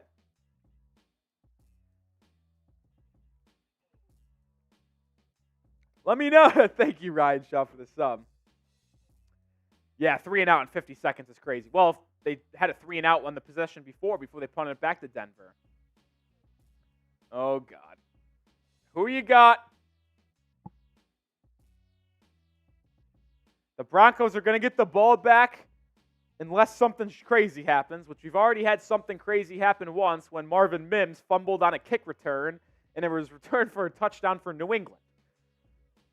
Bryce Behringer, one of the better punters in the AFC, and he might be representing the AFC in the Pro Bowl game this year, is set to punt it. Snap is good. Punt is away. Denver's Marvin Mims will field it. No, he won't. He'll let it bounce, and it rolls into the end zone.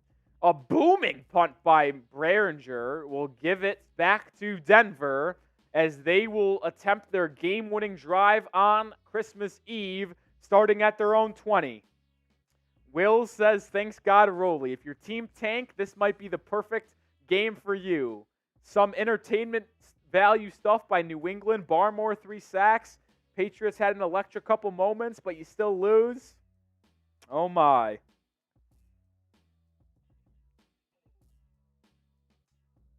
Patriots Today. This is why you subscribe. We're having a fun one. I don't know what's going on.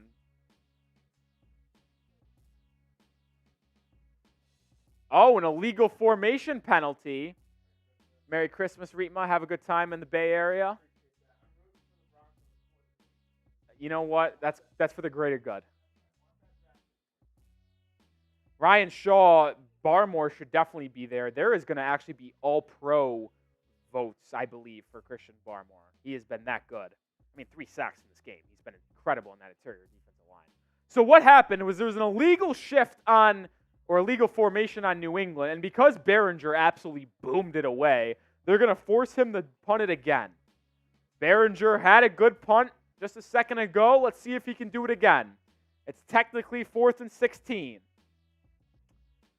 Punt for Behringer is away. Snap was good. This one's not as good of as a punt. It lands at the 40 and bounces out of bounds at the 38, 39. And so the decision by Sean Payton to force New England to punt it again works out like gold. And now the Broncos will only have to pick up about 20, 25 yards to get into field goal range.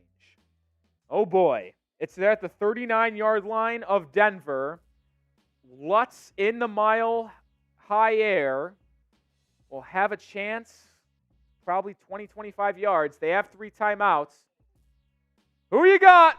N for New England, D-E-N for the Broncos. Oh, boy. Here we go. It's about 20 yards away is where they're saying the field goal line is needed. Russell Wilson trips to the bottom of your screen. He's changing the play.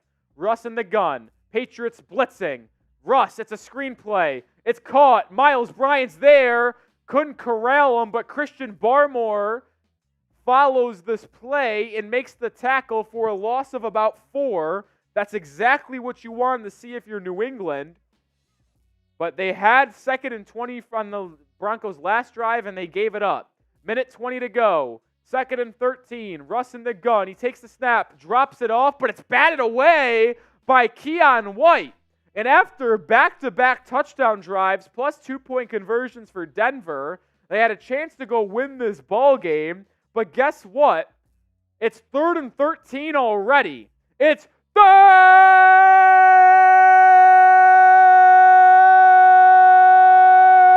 down. Tight.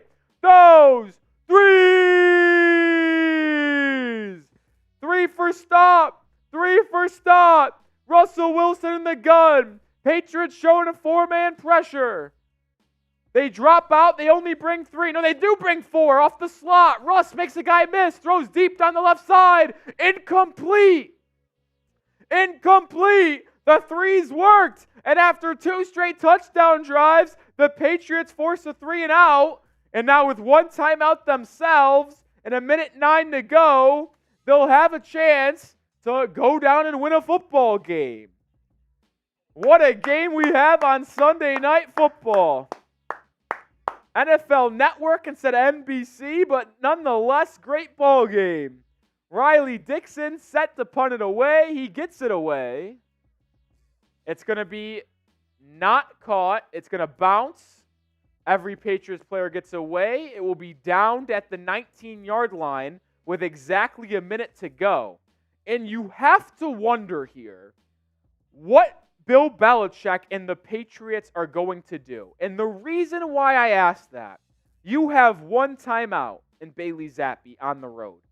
Do you try to run this out and go to OT, or do you try to win a ball game? Because the Broncos have 3 timeouts.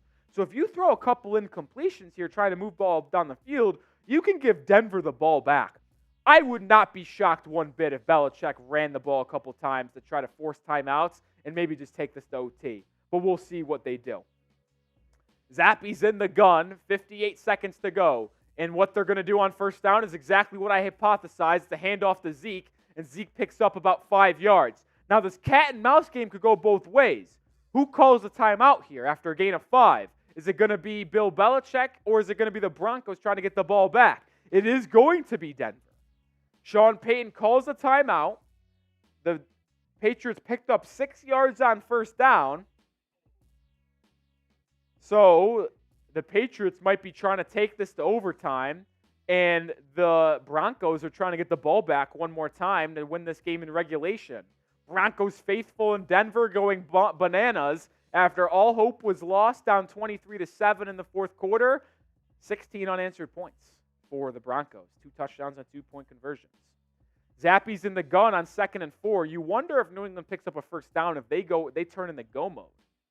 The cat and mouse games of elite coaches Sean Payton and Bill Belichick. It's going to be another handoff for Zeke, and he is going to pick up 1 yard. So I bet Payton calls another timeout. He does. So now it's going to be 3rd down. If you haven't already, 400 people watch and subscribe to the channel. We crossed our milestone, so we take a shot or a sip. 42 subscribers away from 7,000. If you want the Patriots to win, or if you want free football, a.k.a. overtime, hit that sub button. We get to Whoa! We get to 7K subscribers. I do a beer shotgun. 44 away. It's 3rd and 3 for New England. 47 seconds left. Zappe looks like he's going to throw this ball.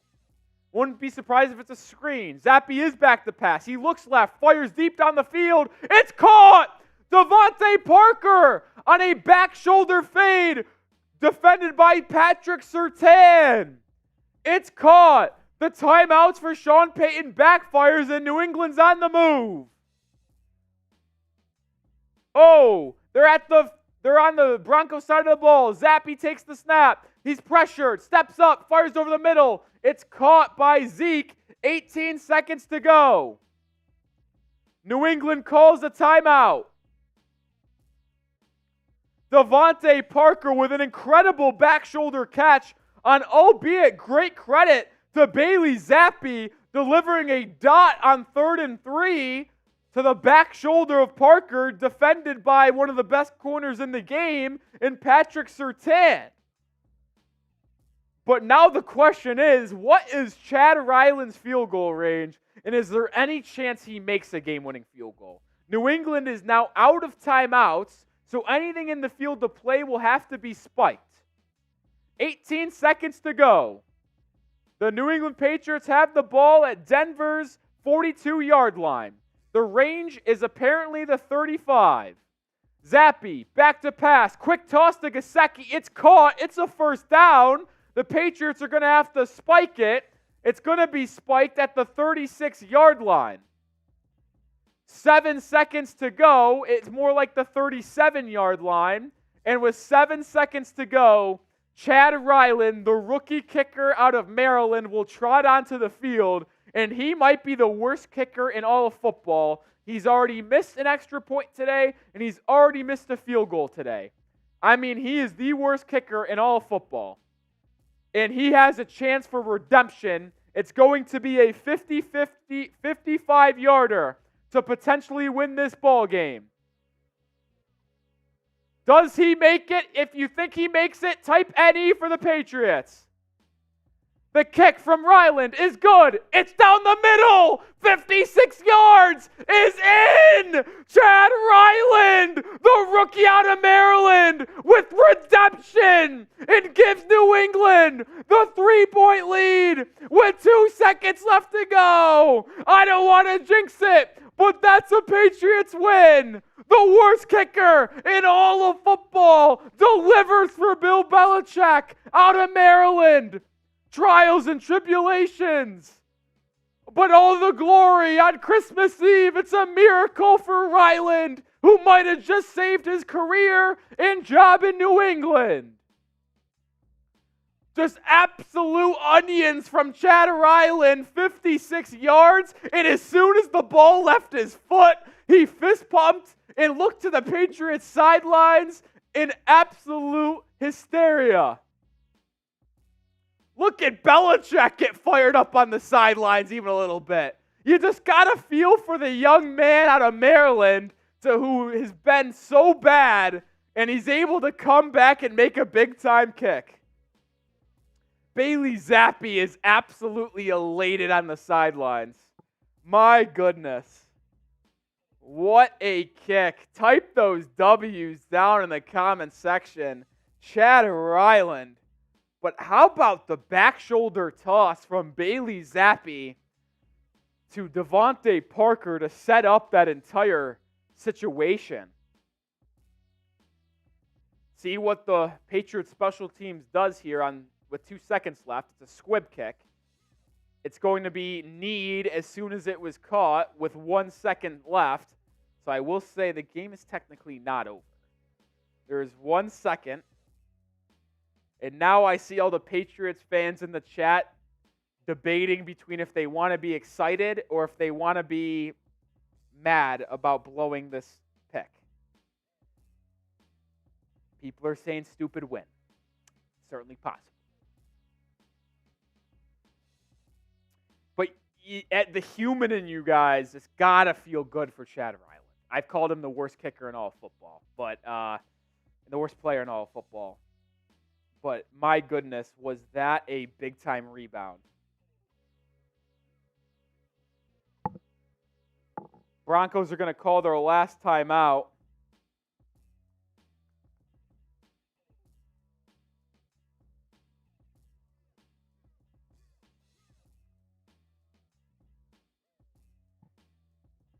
Oh, man. A lot of Bears fans are in the chat saying love to Chatter Ryland for the Bears basically locking up the first pick, because with Carolina, they'd have to win 2 straight games to potentially blow that first overall pick, and that's just simply not going to happen. There is 1 second left. Let's see if the Patriots have a collapse like they did down in Miami or not. So we might have another chance to spam those W's. It's going to be 5 wide for Russ. Sean Lyons says, this is Pat's nation. We don't intentionally lose. Kind of like that, honestly. We're the Patriots. We're the best franchise in NFL history. You don't purposely lose. Russ, I mean, they're setting up a deep bomb, I guess. I don't know what the hell. I thought they would try hook and ladder. What, are they going to have Russell throw it 80 yards? The ball is heaved up. It's batted down, and that's ball game. The Patriots pick up a win on Christmas Eve. They move to 4-11. The Patriots defeat the Denver Broncos 26-23 behind a game-winning Chad Ryland 56-yard field goal. Spam those W's down in the comment section. If you didn't like the fact of winning because of the pick, the reason why you can be excited about this win is the fact that you basically ended the Broncos' playoff hopes. And I know Peyton Manning doesn't play there still, but it's always F the Broncos. Chad Ryland, I feel for the guy, man. Absolute horrible rookie season, being called to get run out of town, missed the field goal, missed an extra point in this ball game, but absolutely nets a 56-yarder to win a ball game. Talk about clutch, even though he did miss a game-tying field goal a month ago against the Giants. Wow. Wow. Let's get some shout-outs for everyone spamming W. City of Champs, Alicia Wade, Dr. Donaparte, Nige, Charlie Reyes, Ben 10, great show, by the way. LGR, Riley Shea, Anthony Higgins, Dr. Samuel. Whew. I get why it would be frustrating to see the win, because it takes the Patriots from pick 2 to pick 4, and now you're possibly out of the Drake May sweepstakes. When I say possibly, you're probably out, because, well, there's 2 weeks left, and you could lose out, and if Arizona and Washington each win a game in one of the last 2, then you get moved up to that 2 spot because of some stuff, but so we'll see. But it's always nice to see the Patriots get a win, and they move to 4-11. What a win. My goodness. AFX saying Jaden Daniels, maybe that's where the Patriots turn. Maybe we've been looking at this the wrong way, Patriots fans. Maybe we just go on a rampage to end the year. We finish 5-12 or 6-11, and we draft Jaden Daniels inside the top 10. We do that too. Or we just take Malik Neighbors at pick 8 or 9 if we end up with that pick. That'd be cool too. I love Malik Neighbors. That dude's a fucking stud. Sean Lyons, I love this. I love this comment, by the way. We ran another marathon after the Boston Marathon bombing. If you're into giving up, you're not Boston strong. Fucking fired me up right there, Sean Lyons. That fired me up. Georgia Rebel says Zone ain't winning. They suck. Yeah, that's probably true. That is another option. If you do really want Drake May or Caleb Williams, you can always trade up to pick 2 or pick 1. That's always an option. That is always an option. It would stink to have to give up future assets, but if you really fall in love with one of those 2 QBs, I think it's worth it. Whoever's making the decisions. Whoever's making the decisions. City of Champs says, great clutch stream, brother. Have a great night. City of Champs, enjoy your holidays. Have a good Christmas. Strange Sight says, very entertaining, though, Rolly. Shotgun the beer. Now that we've got the pick, take the Michigan quarterback. Hell no. Hell no. I ain't taking J.J. McCarthy. That guy stinks. That guy stinks. I don't care what you say. Tawn says, I made a bet with my cousin for every Patriots win. I'll chug a beer. Time to drink up. Someone sends in a $10 super chat. I'll chug my beer. How about that? $10 super chat. We celebrate this Patriots win on Christmas Eve, and I chug a beer. Tell you what, I kind of feel like, not to be selfish, I feel like I had a pretty electric call of that Chad Ryland kick field goal. I might have to clip that. I'll have to clip that. That was kind of electric.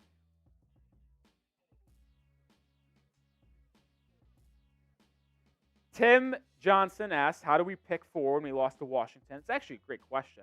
The draft pick order is not decided by head-to-head. It is, if you have the same record, the tiebreakers are determined by strength of schedule. We have the same record as Washington, but their strength of schedule is much lower than ours. Georgia Rebel says 2 firsts and a Barmore, and it's the deal. Oh, boy. I don't know if I'm trading Barmore with how good he's done. I don't think I am. I don't think I can. I get quarterback as a need, but I don't think I'd offer. Say the Patriots are picking 5. I'm not offering 5 next year's first and Barmore for Drake Bay. Or it'd be Caleb Williams at that point if you're trading with the Bears. I don't think I'm doing it. Tawan says, thanks for the live stream. Yeah, we're going to sign off here on Christmas Eve, as it is almost 11:30 on the East Coast. I wonder where Santa's at right now. But I will keep the offer, a $10 super chat, and I'll shotgun my beer right now to celebrate the Patriots win. $10 super chat, and I'll shotgun my beer.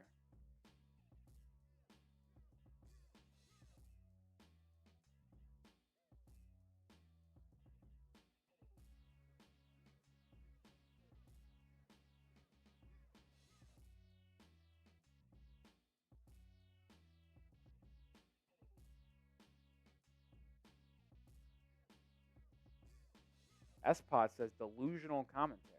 Appreciate the support. Colin says Pat's handed Otto families to see tomorrow early on the Raiders report. I won't be on the Raiders report. It will be Chugs and Mitch.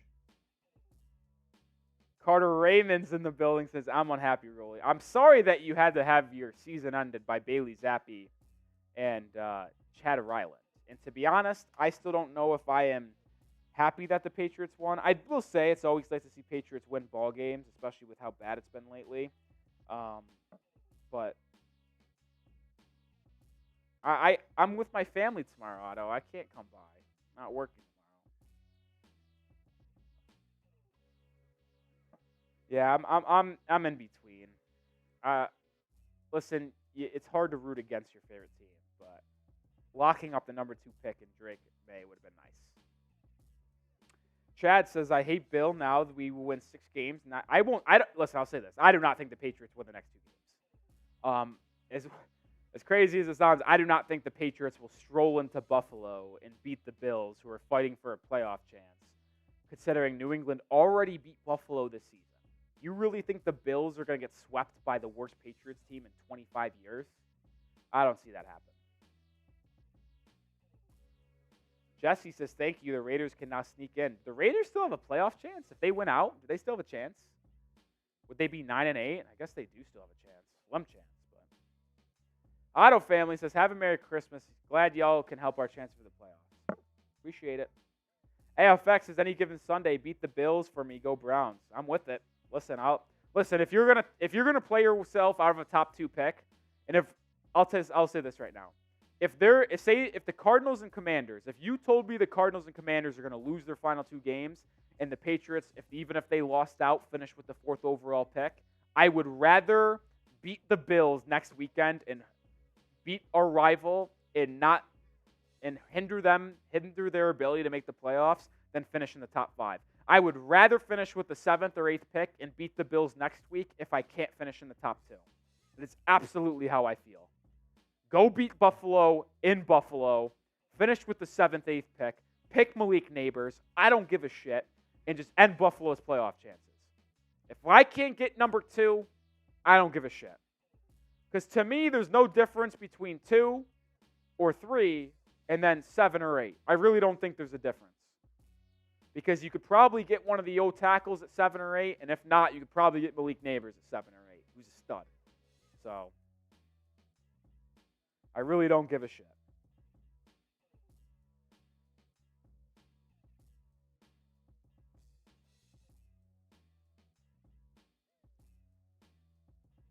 Yeah. All right. No one took advantage of that $10 super chat deal where I shotgun my beer. AFX says Knicks or Penix in the second. I think both of them end up going in the first round.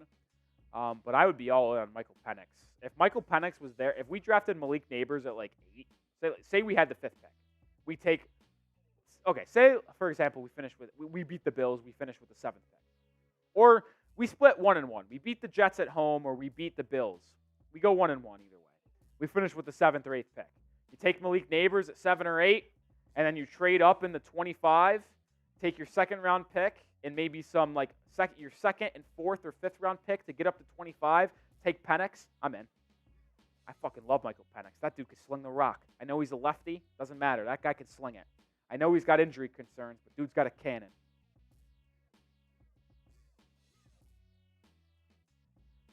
Ishara says, I don't even know how to tip, bro, but I was wondering for a while. I'm a new sub. Well, appreciate you being a new subscriber, but how you do is underneath the stream, I don't know if you're on laptop or phone, there is a little rectangle button with a money sign in it, and then if you click on that, that's how you can do it.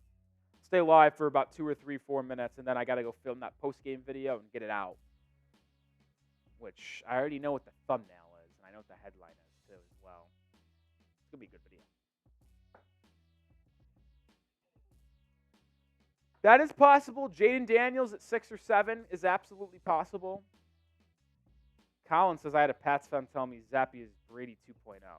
Fuck no. Maybe Zappe can do some nice things at times, but this offense still is not that good. He makes some timely throws, but not consistent enough. Not consistent enough. I can't believe the Patriots really won that football game, man. I cannot believe the Patriots really won that football game. Patriots now at pick number 4. Oh, I will say this, though. The strength of schedule difference between Washington and New England has tightened. What was a big gap, the Patriots' strength of schedule is 522. The Commanders is 520. That can easily be turned around, and Patriots, if they lose out, could finish with 3, even if the Commanders lose out, depending on strength of schedule. We'll have to see. The Commanders play in a tough division, so you got to hope that the NFC East continues to win. The problem is the Cowboys keep on fucking losing. So do the Eagles. And you're not even getting a boost next week or tomorrow, because the Eagles and Giants play, so they'll cancel out.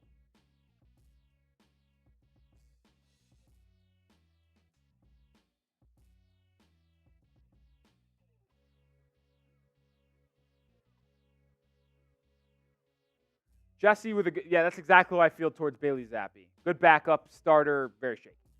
That's completely agree. If he had to come in for 2 drives because the quarterback was banged up, cool.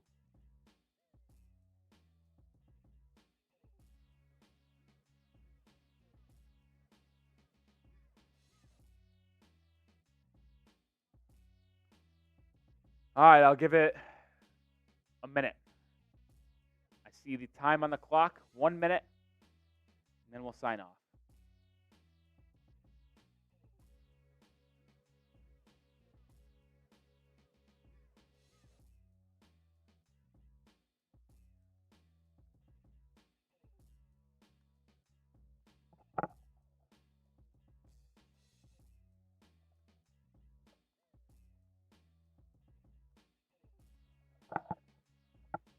Anthony Higgins says, we need Brady back. Well, Tom Brady, in the famous words of, I forgot who said it, the Celtics coach, Larry Bird ain't walking through that door.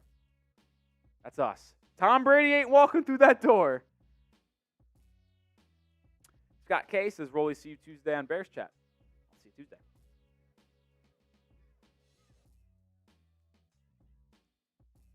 Yeah, no. I don't know. GQ says, I don't know what to do. Listen, here's the thing. It sucks that you have to now trade up to draft one of Caleb Williams or Drake May.